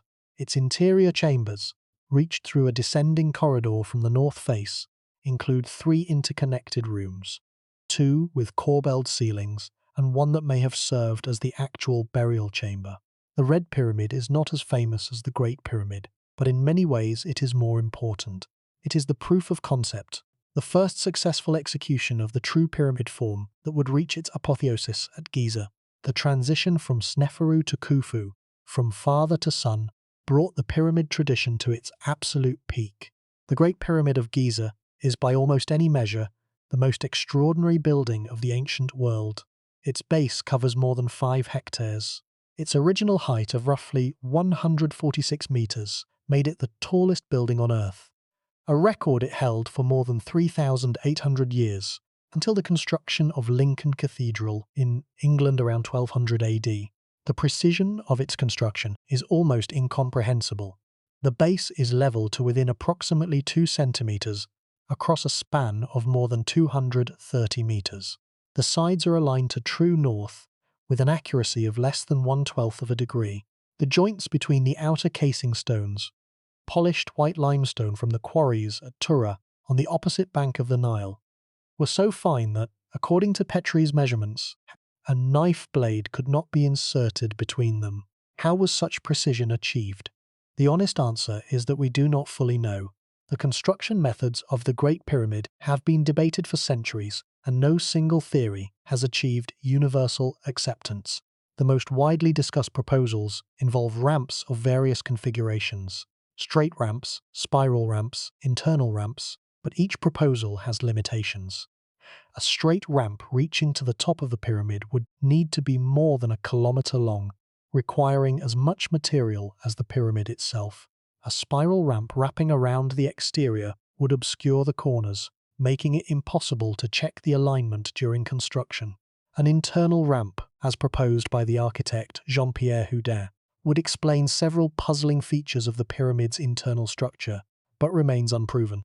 What we can say is that the construction of the Great Pyramid required a level of planning, coordination, and precision that pushes the limits of what is achievable with pre-industrial technology. The logistics alone are staggering. An estimated 20 to 30,000 workers labored on the project over a period of roughly 20 years. They consumed enormous quantities of bread, beer, meat, and vegetables, a provisioning challenge that required the coordination of farms, bakeries, breweries, and supply lines across the entire kingdom. The quarrying and transport of the stone required specialized teams working at multiple sites. The local Djoser quarry for the core blocks, the Tura quarries across the river for the fine white casing stones, and the distant quarries at Aswan, 800 kilometers to the south, for the massive granite blocks used in the King's Chamber and the internal relieving chambers. The King's Chamber itself is one of the most impressive interior spaces in any ancient building. It is a room roughly 10.5 meters long, 5.2 meters wide, and 5.8 meters high, constructed entirely of red granite. The ceiling is formed by 9 granite beams, each weighing between 25 and 80 tons, spanning the full width of the room. Above the ceiling, 5 relieving chambers, stacked one above the other, distribute the weight of the pyramid above and prevent the ceiling beams from cracking under the load. The uppermost relieving chamber has a pitched limestone roof, creating a structure that effectively transfers the millions of tons of stone above the King's Chamber around the space, rather than through it. The engineering sophistication of this design is extraordinary. The builders understood, at an intuitive or empirical level, principles of structural engineering that would not be formally articulated for millennia. They knew that a flat ceiling spanning a wide room would be crushed by the weight above. They knew that multiple small chambers were stronger than one large one. They knew that a pitched roof could redirect forces along diagonal lines, reducing the vertical load on the space below. And they applied this knowledge with a precision that modern structural engineers find admirable. The Great Pyramid has survived more than 4,500 years of earthquakes, including several severe ones. The King's Chamber, despite bearing the weight of roughly 100 meters of stone above it, has sustained only minor cracking. The relieving chambers work exactly as intended. All of this, every stone, every chamber, every precisely angled casing block, traces back to Djoser. The Great Pyramid is the grandchild of the Step Pyramid. The lineage is direct, the inheritance is clear, and the debt is unpayable. Without Imhotep's first tentative experiment in stone, without those columns still attached to the walls, because their builder was not sure they would stand alone, without the 6 uneven steps of the Step Pyramid rising from the Saqqara Plateau, without all of that, the Great Pyramid does not exist. It cannot exist. The knowledge required to build it was accumulated over a century of experimentation that began, precisely and documentably, at Saqqara. The Mesoamerican pyramid tradition offers a powerful counterpoint to the Egyptian story, because it demonstrates that the pyramid form can serve entirely different purposes in different cultural contexts. The Great Pyramids of the Maya, from the soaring temples of Tikal, which rise more than 70 meters above the jungle canopy of Guatemala, to the elegant pyramid of the inscriptions at Palenque, which houses the tomb of the 7th century king Kinich Janab Pakal, were not simply tombs. They were temple platforms, designed to raise the sacred space of the temple above the surrounding landscape and closer to the gods. The temple sat at the top, not at the bottom. The living rituals happened at the summit, not underground. The priests climbed the steep stairs of the pyramid to perform ceremonies visible to the people gathered in the plazas below. The pyramid was a stage, not a vault, and yet the tomb function was not absent. Pakal's tomb, discovered in 1952 by the Mexican archaeologist Alberto Ruiz Luye, after 4 years of excavating a rubble-filled stairway inside the pyramid, is one of the most spectacular funerary discoveries in the Americas. the burial chamber, located deep within the pyramid's base, contained a massive stone sarcophagus with an elaborately carved lid depicting Pakal at the moment of his descent into the underworld. The parallels with Egyptian royal burial are striking. A king, a pyramid, a buried sarcophagus, an elaborate funerary program, and yet the two traditions developed independently, separated by an ocean and by more than 3,000 years. The convergence is not evidence of contact. It is evidence of a shared human instinct. The instinct to build something permanent for the dead, to mark their passage with something too large and too solid to be forgotten. The mound builders of North America offer yet another independent expression of the same impulse. Cahokia, located near present-day St. Louis, Missouri, was the largest pre-Columbian settlement north of Mexico. At its peak around 1100 AD, it may have housed a population of 10 to 20,000 people, comparable to many contemporary European cities. And at its center stood Monk's Mound, a massive earthen platform roughly 30 meters high, covering an area of more than 5 hectares at its base. Monk's Mound was not built of stone. It was built of earth, millions of cubic meters of soil, carried in baskets by thousands of workers over a period of decades. And yet its function was remarkably similar to that of the Egyptian and Mesoamerican pyramids. It was a platform for authority, a marker of power, a monument to a civilization that wanted to be remembered. Cahokia was abandoned by roughly 1400 AD, and the reasons for its decline are debated. Deforestation, flooding, political instability, and climate change have all been proposed. Today, Monk's Mound stands in a state park in suburban Illinois, surrounded by highways and strip malls. Most of the smaller mounds that once surrounded it have been ploughed flat by farmers or bulldozed for construction. The civilization that built Cahokia, a civilization that was at its peak the most complex and populous society in North America, has been largely forgotten by the popular imagination. The earthen mound, unlike a stone pyramid, does not announce itself as a monument. It looks like a hill, and hills, unlike pyramids, are easy to ignore. There is one more chapter in the story of the pyramid tradition that brings us full circle to Djoser and the step pyramid.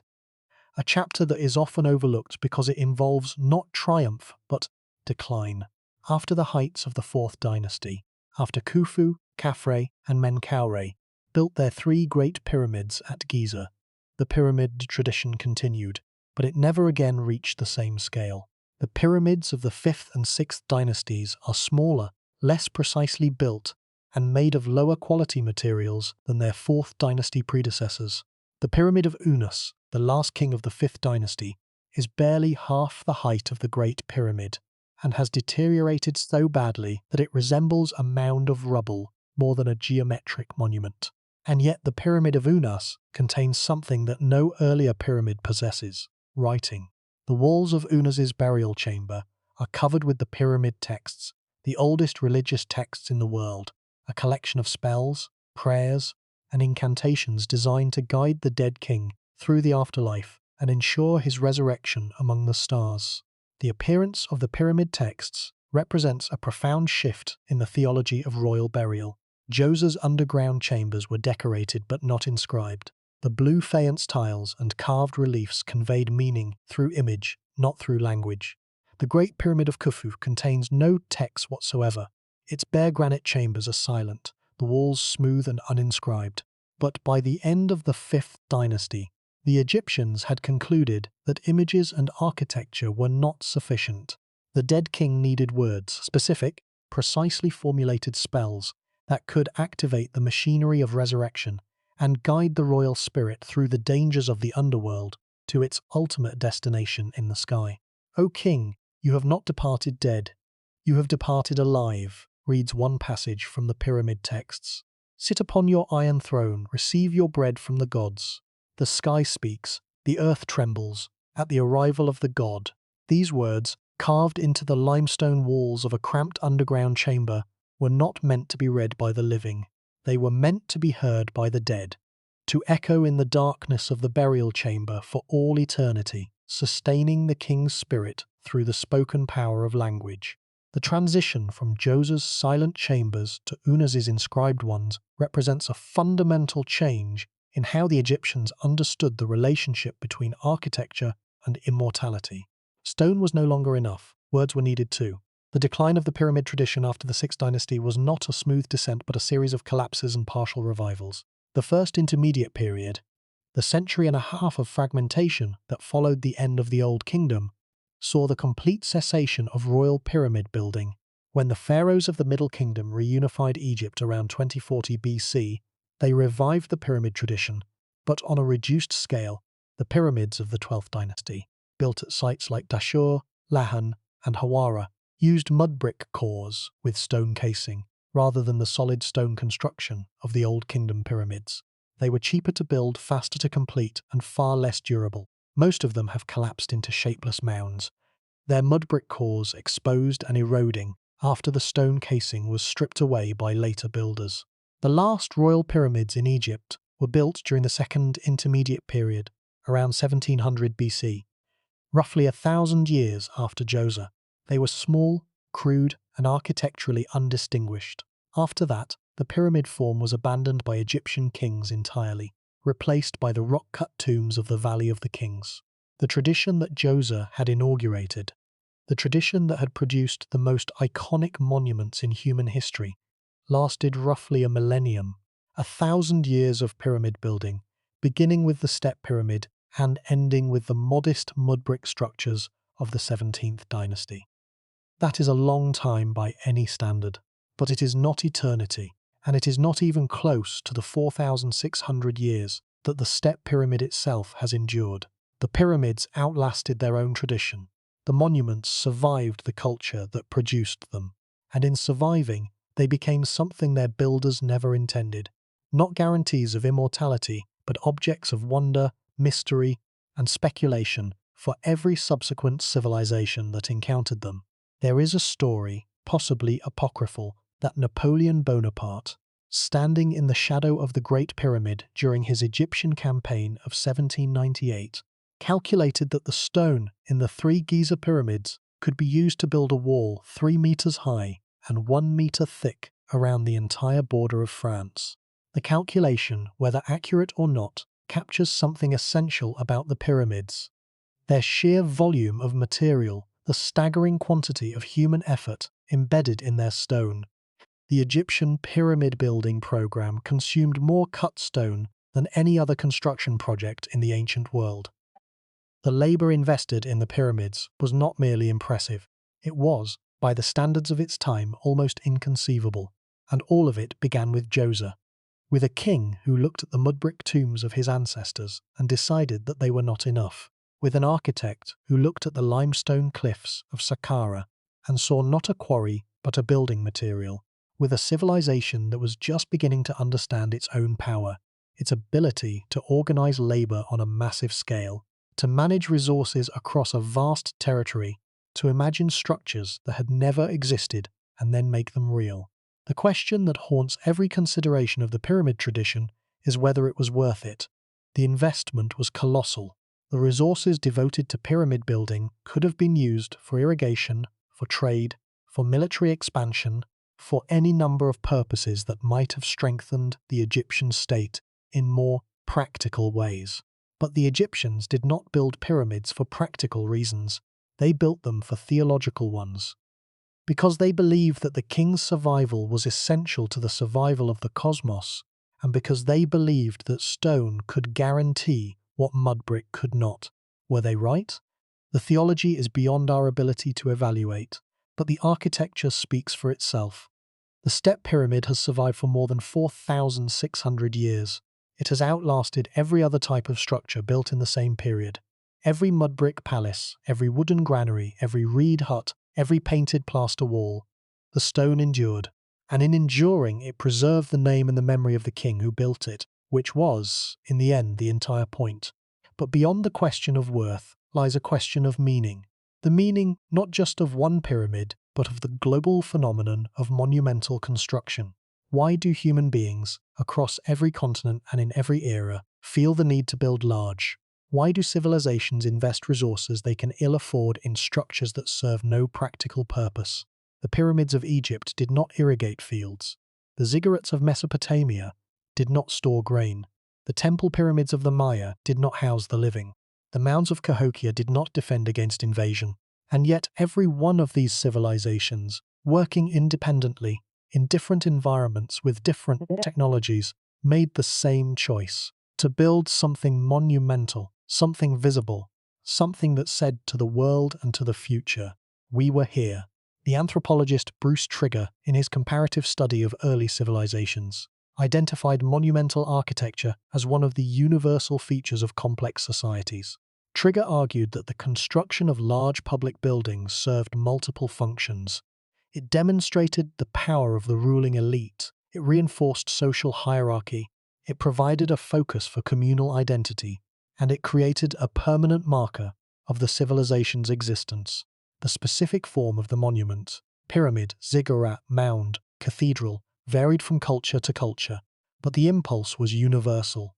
Every complex society that has ever existed has devoted a significant portion of its resources to building something that it did not need but that it desperately wanted, a monument to its own existence.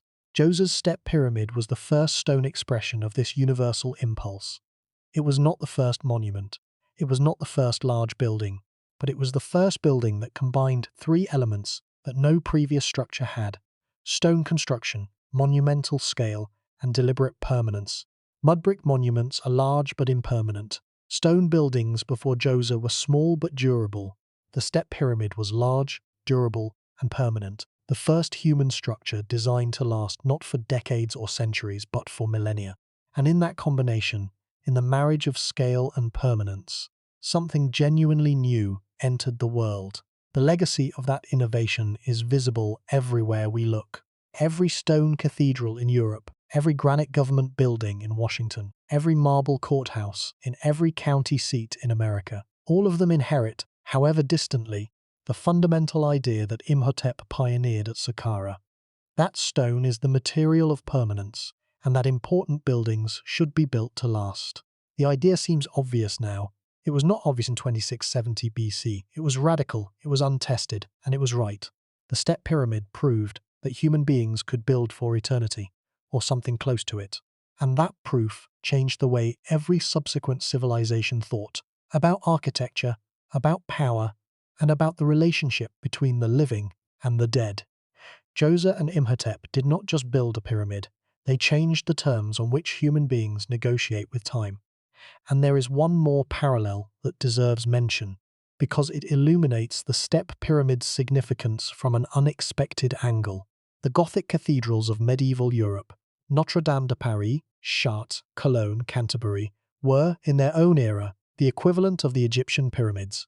Monumental stone structures that consumed enormous resources, required decades of construction, and were built for religious rather than practical purposes. The parallel is more than superficial. Like the pyramids, the cathedrals were products of a specific political and economic system, feudal Europe, in which the church commanded the resources to mobilize labor on a massive scale. Like the pyramids, the cathedrals were built to endure forever, to serve as permanent houses of worship that would stand until the end of time. And like the pyramids, the cathedrals were products of engineering innovation. The pointed arch, the flying buttress, the ribbed vault were technologies developed through decades of experimentation, just as the true pyramid form was developed through the experiments of Djoser, Pharaoh, and their builders. The cathedral builders of the 12th and 13th centuries did not know about the step pyramid. They had never seen Saqqara. They had no knowledge of Imhotep or his columns attached to the walls, but they faced the same fundamental challenge: how to build tall in stone without the structure collapsing, and they solved it through the same fundamental method: trial and error, generation after generation, each builder learning from the successes and failures of those who came before. The Gothic cathedrals are the European answer to the same question that the step pyramid first posed. What is the limit of what human beings can build in stone? The answer, it turns out, is far beyond what anyone in 2670 BC could have imagined. The tallest Gothic cathedral, the Ulmminster in Germany, completed in 1890, rises to a height of 161 meters, nearly 3 times the height of the step pyramid. But the Minster was built with the benefit of nearly 5 millennia of accumulated knowledge about stone construction. Knowledge that began, however indirectly, with Imhotep's first cautious experiments at Saqqara.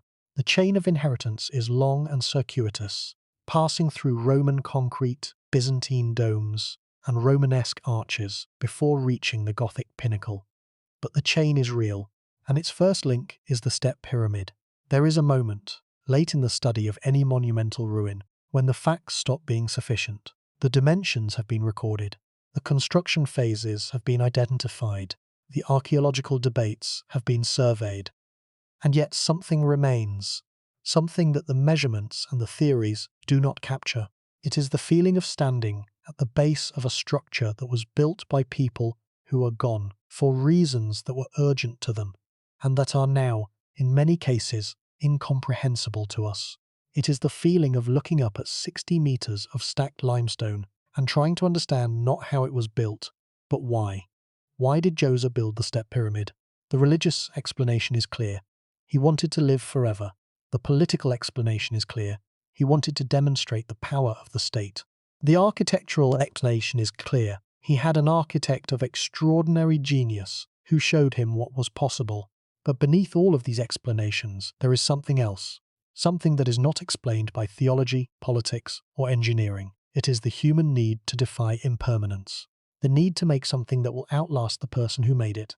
The need to say, I was here and I will not be forgotten. This need is not rational. A dead king does not benefit from a stone tomb.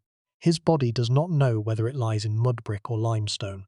His spirit, if such a thing exists, does not require 600,000 tons to sustain it. The step pyramid is not a practical solution to a practical problem. It is a protest against the fact that all living things die and all built things crumble.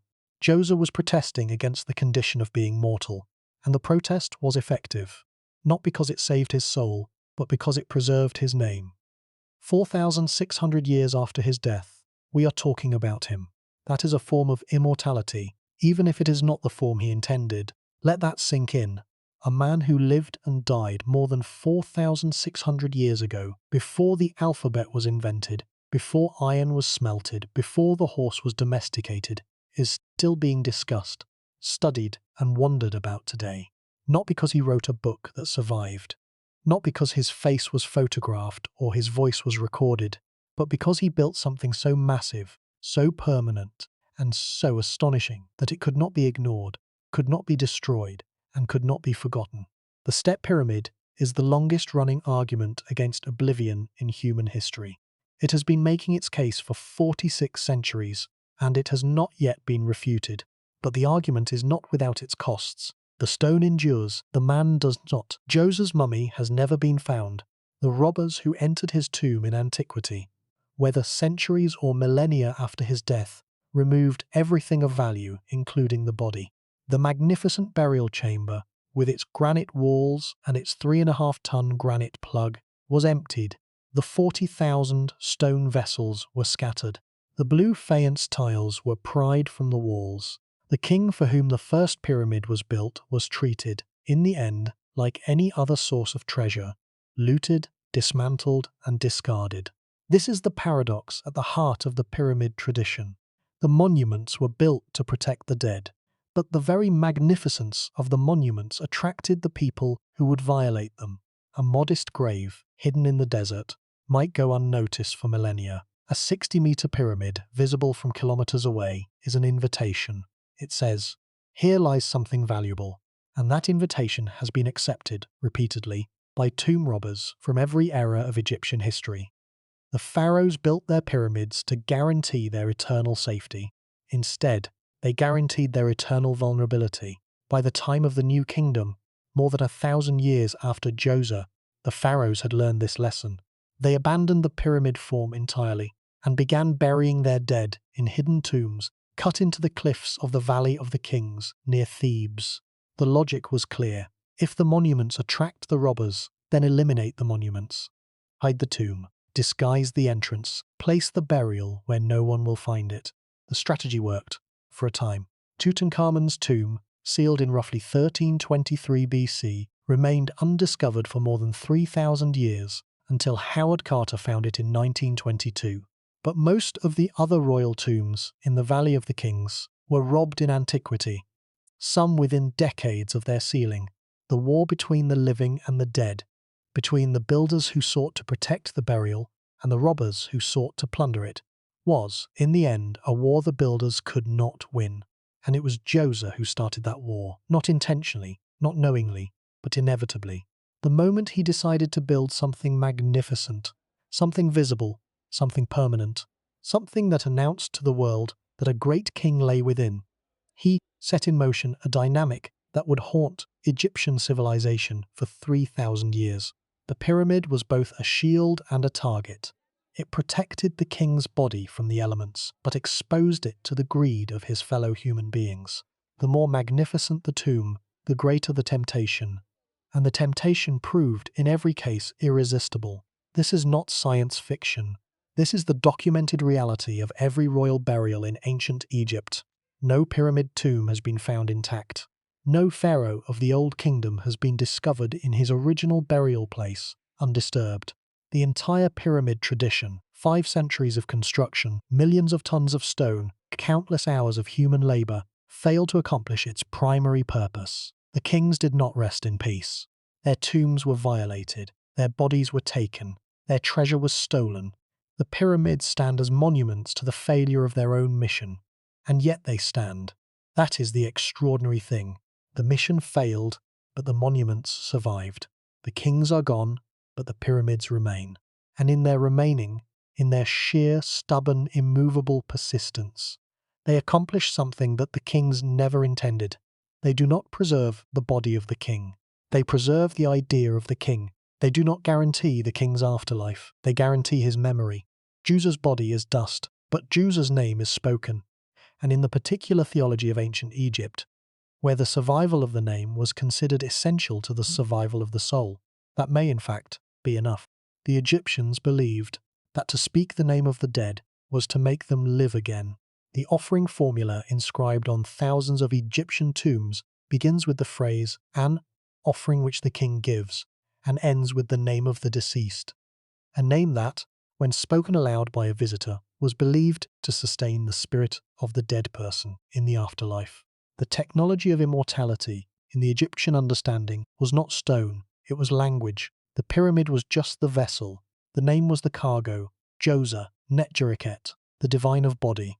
We speak his name tonight, 4,600 years after his death, and in doing so, by the logic of his own civilization, we grant him exactly what he sought. Not the immortality of the body that was lost long ago, but the immortality of the name, the immortality of being known, the immortality of being spoken of by strangers, in a language he could not have imagined, in a world he could not have conceived, in a future so distant from his own time that the very stars have shifted in the sky. Let that sink in.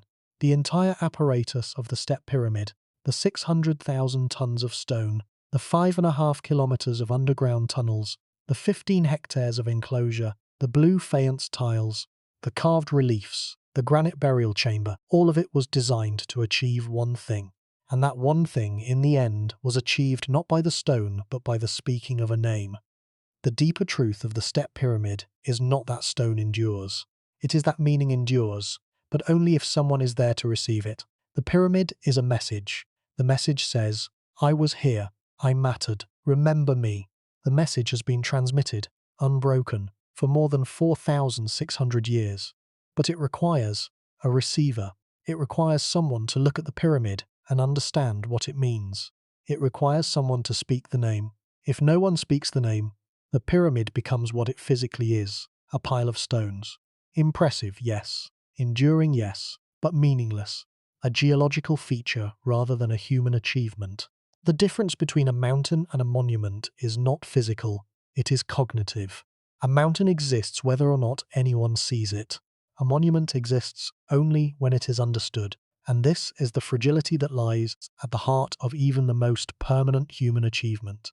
The step pyramid has survived earthquakes, sandstorms, tomb robbers, quarry workers, and the slow chemical dissolution of limestone in the Egyptian climate. It will probably survive for thousands of years more.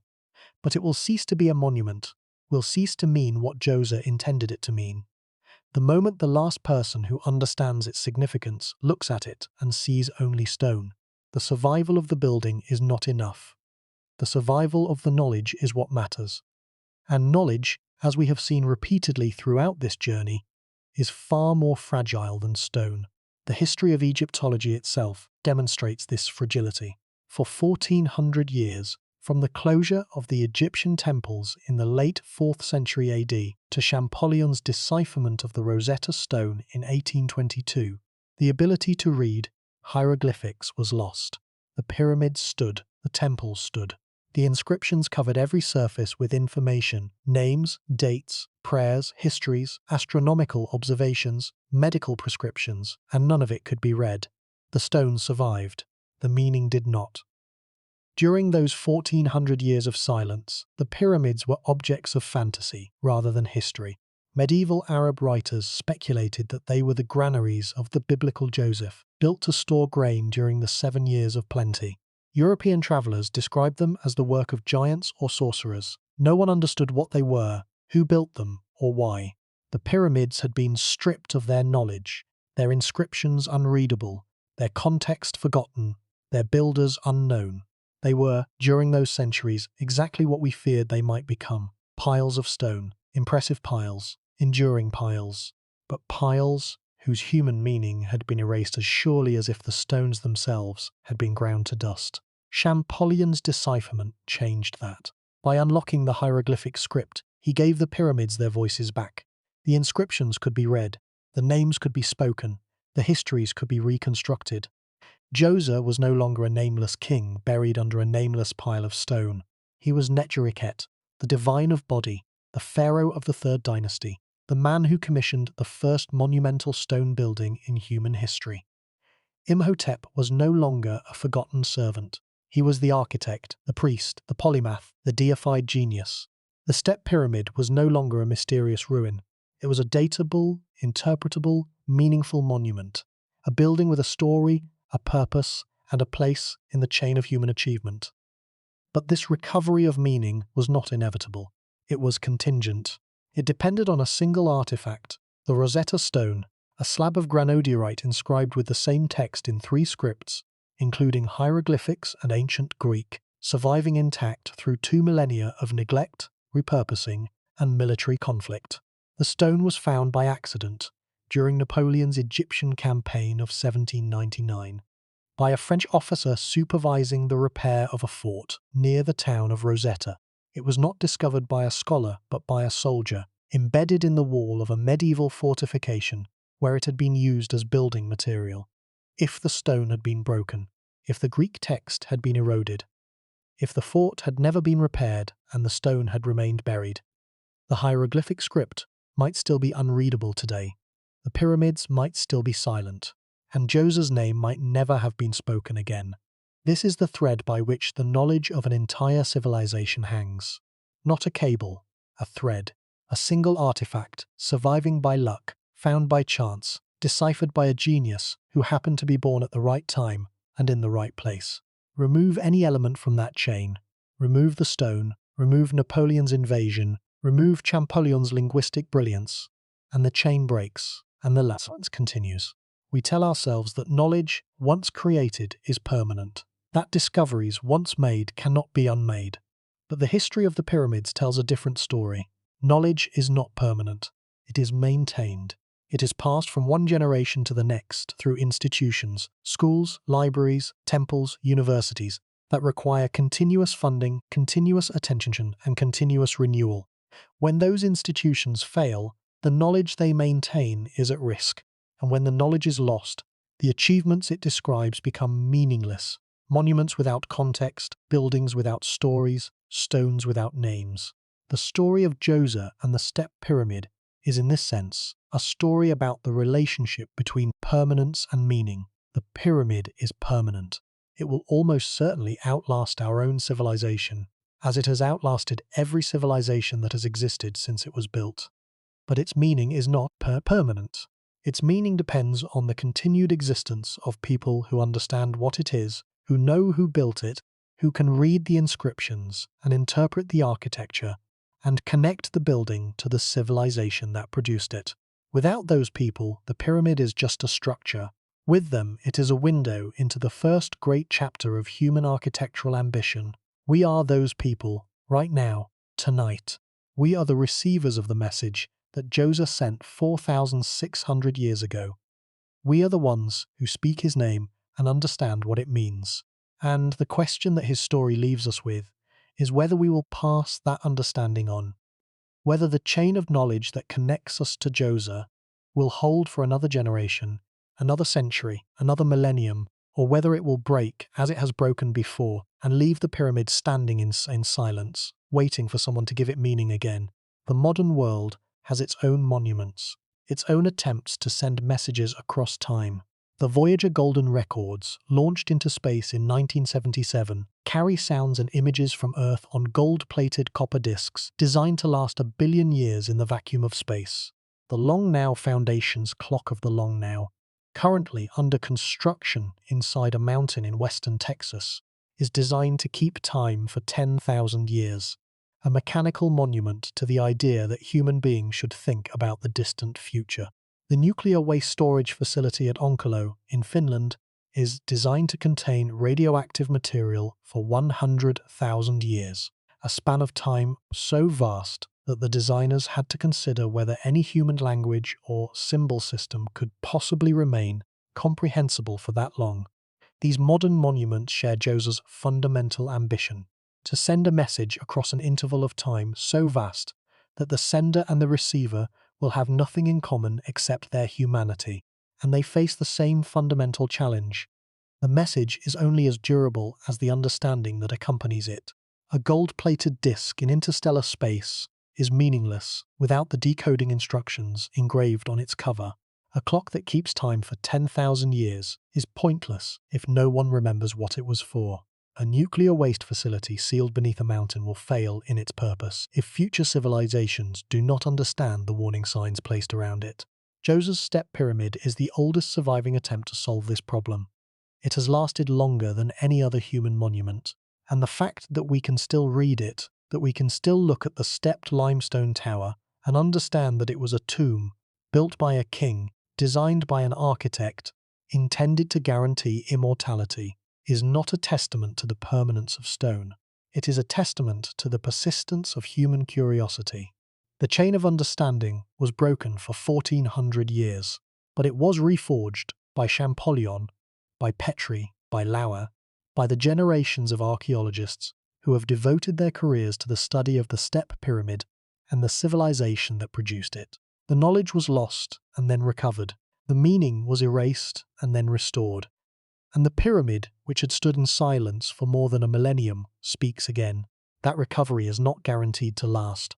It depends on the continued existence of the institutions that maintain it, the universities, the museums, the archaeological missions, the educational systems that teach each new generation what the pyramids mean. If those institutions fail, as they have failed before, as they could fail again, the knowledge will be lost once more, and the pyramid will return to silence. But for now, the pyramid speaks. For now, we can hear it. And what it says across the vast distance of 4,600 years is something so simple and so human that it needs no translation. I was here. I mattered. Remember me. The question is whether we will listen. There is one final thought that the Step Pyramid leaves us with. A thought that is less about architecture and more about what it means to be human. Djoser did not know that his pyramid would stand for 4,600 years. He did not know that his name would be spoken by people living on the opposite side of the world, in languages that did not yet exist, in civilizations that had not yet been imagined. He did not know that the building he commissioned would become the starting point of a tradition that would produce the most iconic monuments in human history. He knew only that he wanted to live forever, and that he had found a man, Imhotep, who could build the vessel for that ambition. The ambition was personal. The consequence was universal. Djoser wanted immortality for himself. He got it, but not in the form he expected. His body is gone. His spirit, if it exists, inhabits a tomb that has been robbed and emptied. The 40,000 stone vessels are in museums. The blue faience tiles are crumbling. But the idea that he and Imhotep brought into the world, the idea that human beings can build in stone on a monumental scale, for the permanent record, that idea has outlived everything else. It has outlived the Egyptian civilization. It has outlived the Roman Empire. It has outlived the Middle Ages, the Renaissance, the Industrial Revolution. It is still alive today, in every building that is designed to last, in every monument that is built to remember, in every structure that is meant to say, this mattered. The Step Pyramid is not just a building. It is the oldest surviving proof that human beings can create something that endures, and as long as it stands, as long as there are people who look at it and understand what it means, it will continue to serve the purpose for which it was built. Not as a tomb, not as a residence for the dead, but as evidence. Evidence that we were here, evidence that we built, evidence that, for all our frailty and impermanence, we are capable of making something that outlasts us. That is the gift Djoser gave to the future. That is the gift we inherit tonight. We have spent tonight in the company of a single building and the civilization that produced it. We have traced the Step Pyramid from its origins in the mud-brick tombs of the early dynasties to its completion as the first monumental stone structure on Earth. We have followed the tradition it spawned, through Sneferu's experiments, Khufu's masterpiece, the Maya temples, the Cahokia mounds, the Gothic cathedrals, across 4,600 years and every inhabited continent. And now, standing at the end of that journey, we can see something that was not visible at the beginning. The Step Pyramid is not just a monument to Djoser. It is a monument to a choice. The choice that every civilization eventually faces, and that defines the course of its history. The choice is this: what do we build, and what do we build it for? Every civilization that has ever existed has answered this question differently. The Egyptians built pyramids, stone mountains for the dead, designed to last forever. The Romans built roads and aqueducts, practical infrastructure for the living, designed to function. The medieval Europeans built cathedrals, stone vessels for the divine, designed to inspire. The modern world builds skyscrapers and server farms, structures of commerce and information designed for efficiency.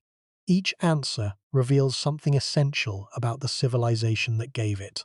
The Egyptians valued permanence and the afterlife. The Romans valued connectivity and control. The medievals valued faith and transcendence. We value speed and data. But beneath these different answers lies the same fundamental tension. The tension between the practical and the permanent, between the needs of the living and the dreams of the builders, between what a society must do to survive and what it chooses to do to endure.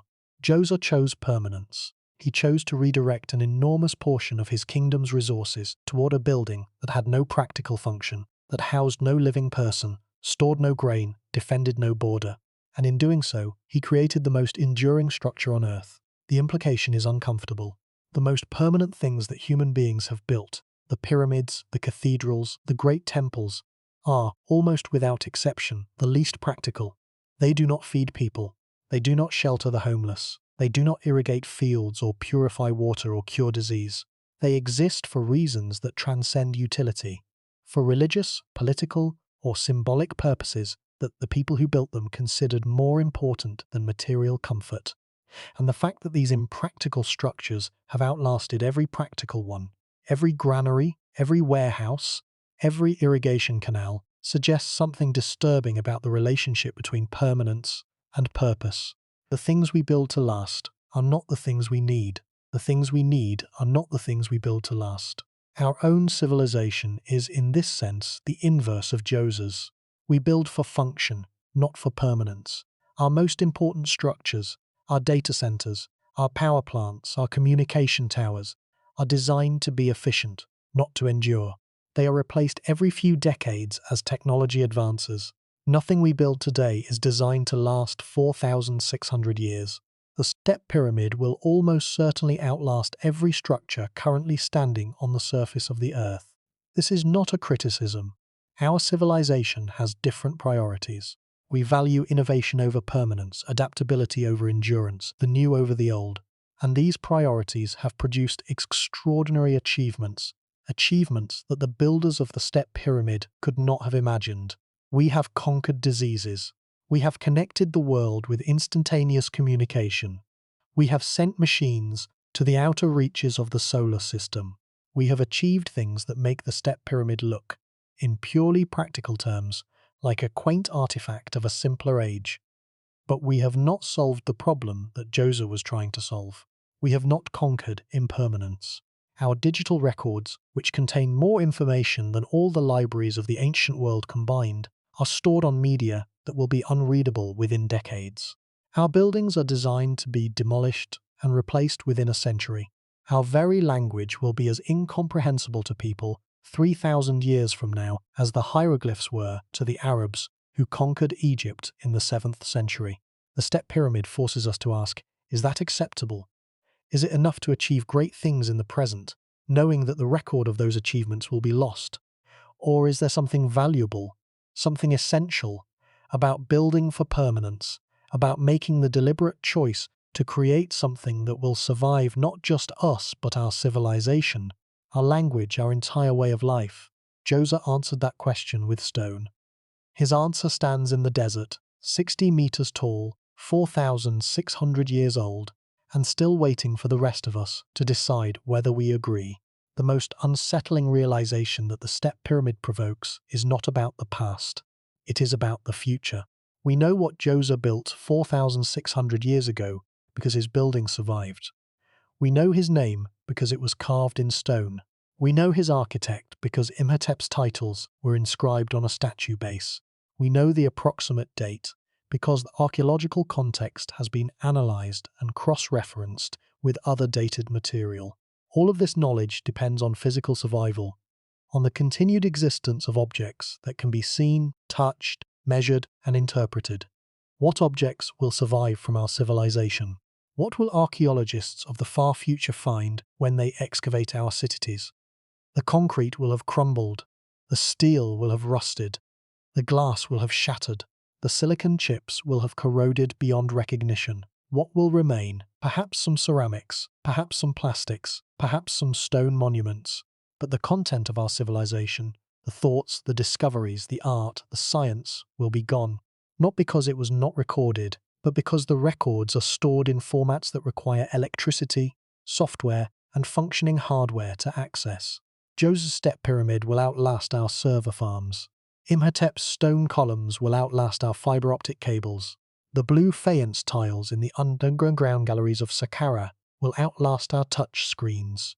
The most primitive technology of the ancient world, cut stone, stacked and arranged by human hands, will prove more durable than the most sophisticated technology of the modern world. And that fact, more than any other, should give us pause. The implications extend beyond architecture into the realm of cultural memory. We have seen that the preservation of knowledge depends not just on the durability of the medium, but on the continuity of the institutions that interpret it. The step pyramid survived for more than a millennium after the last hieroglyph was carved, but during that millennium, no one could read the inscriptions that explained what it was. The building endured, the knowledge did not. The response to this realization should not be despair, it should be awareness. The step pyramid teaches us that permanence is possible, that human beings can create things that last for thousands of years.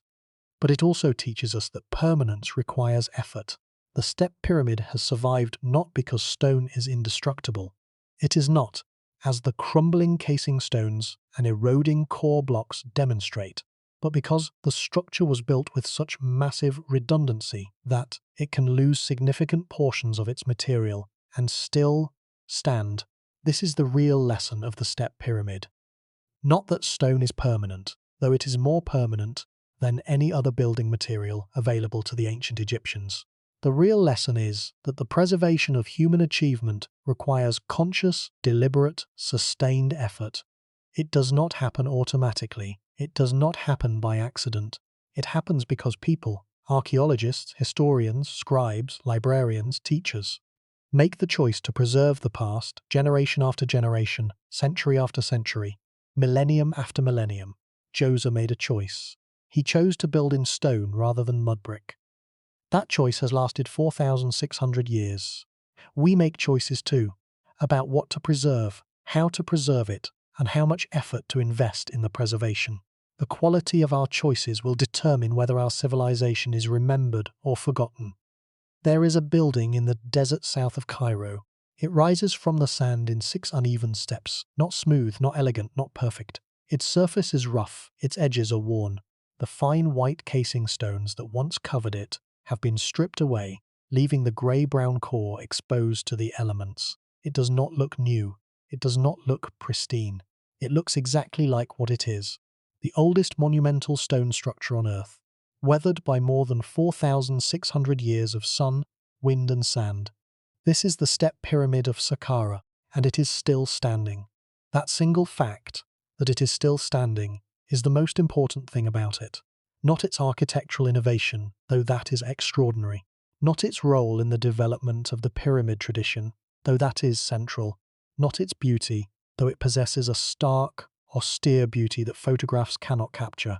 The most important thing about the Step Pyramid is that it has survived. It has survived the fall of the Old Kingdom, the collapse of the New Kingdom, the conquest of Egypt by Persia, by Greece, by Rome, by the Arab Caliphates, by the Ottoman Turks, by Napoleon's army, by the British Empire. It has survived earthquakes, tomb robbers, quarry workers, tourists, and the slow chemical erosion of limestone in the desert air. It has survived everything that 4,600 years can throw at a building, and it is still here. So, what is the answer to the question that brought us here tonight? How did one pharaoh change the world forever? The answer is simple, and it is not simple at all. Djoser changed the world by proving that permanence was possible. Before the Step Pyramid, every building on Earth was impermanent. Mud brick crumbled, wood rotted, reed huts dissolved in the rain. Every structure that human beings had ever built was, from the moment of its completion, in the process of disappearing. The Step Pyramid was the first building to push back against that process. The first structure designed not just to shelter the living or house the dead, but to endure, to outlast its builders, to outlast its civilization, to outlast, potentially, the species that created it. That proof, the proof that human beings could build something permanent, changed everything. It changed architecture, because every monumental stone building that followed was built in the knowledge that stone could last. It changed politics, because the ability to build on a monumental scale became the defining expression of state power. It changed religion, because the idea of a permanent dwelling places for the dead transformed the way human beings thought about death, the afterlife, and the relationship between the living and the dead. And it changed the human relationship with time itself, because the Step Pyramid demonstrated that a single generation's labor could produce something that would persist for hundreds of generations to come. Djoser could not have known any of this. He built a tomb he wanted to live forever. He hired the best architect in the kingdom and gave him the resources to build something that had never been built before. The rest, the tradition, the legacy, the 4,600-year chain of architectural achievement, was a consequence, not a plan. Djoser did not intend to change the world.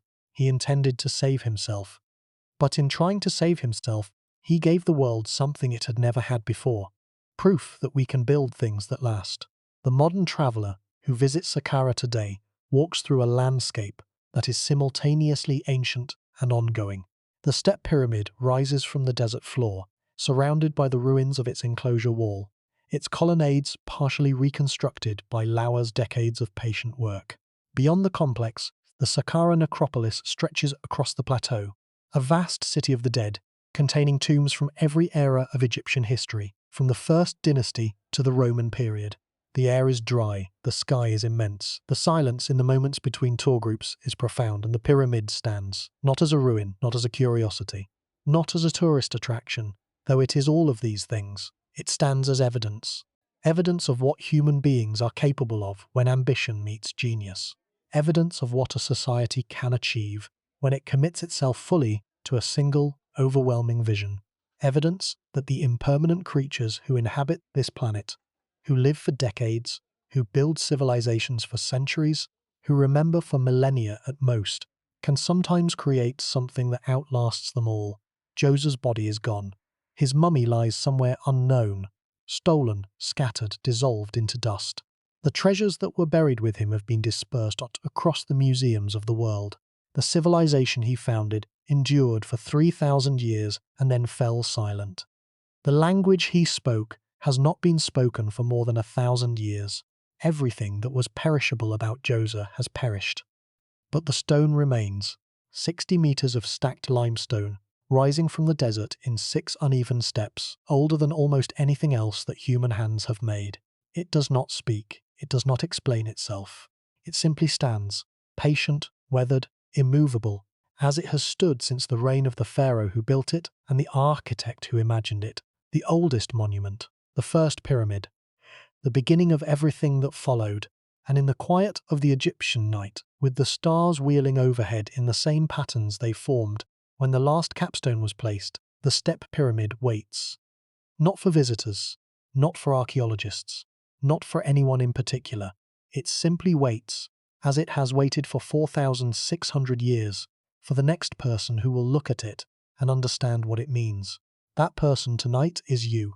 Consider what you now carry, the name Djoser, the name Imhotep, the image of a step tower rising from the Egyptian desert, the knowledge that this tower was a first of its kind, the first monumental stone building on earth, the understanding that it was built by a civilization that believed its king was a god, and that stone was the only material worthy of housing his eternal spirit, the awareness that the building has outlasted the civilization that created it, the language that described it, and the body of the king it was built to protect. All of that knowledge was, for 1,400 years, lost, and all of it has been recovered, painstakingly imperfectly, by generations of scholars who refused to let the silence stand.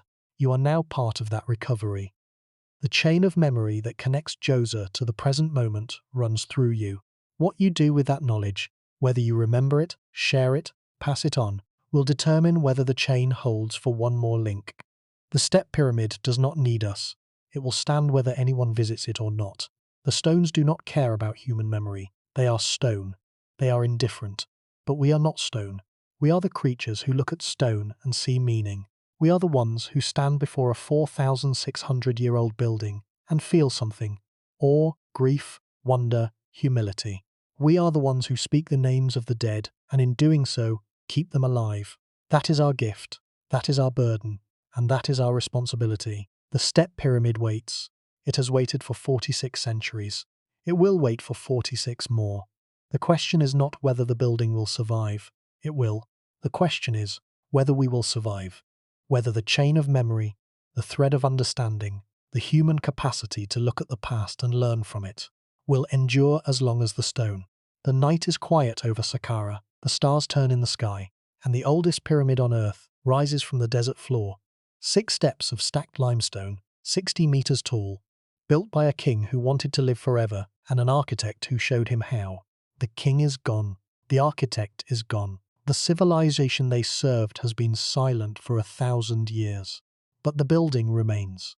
And as long as it remains, and as long as someone is there to understand what it means, the message it carries will continue to echo across the centuries. Patient, persistent, and unanswerable. I was here, I built, remember me.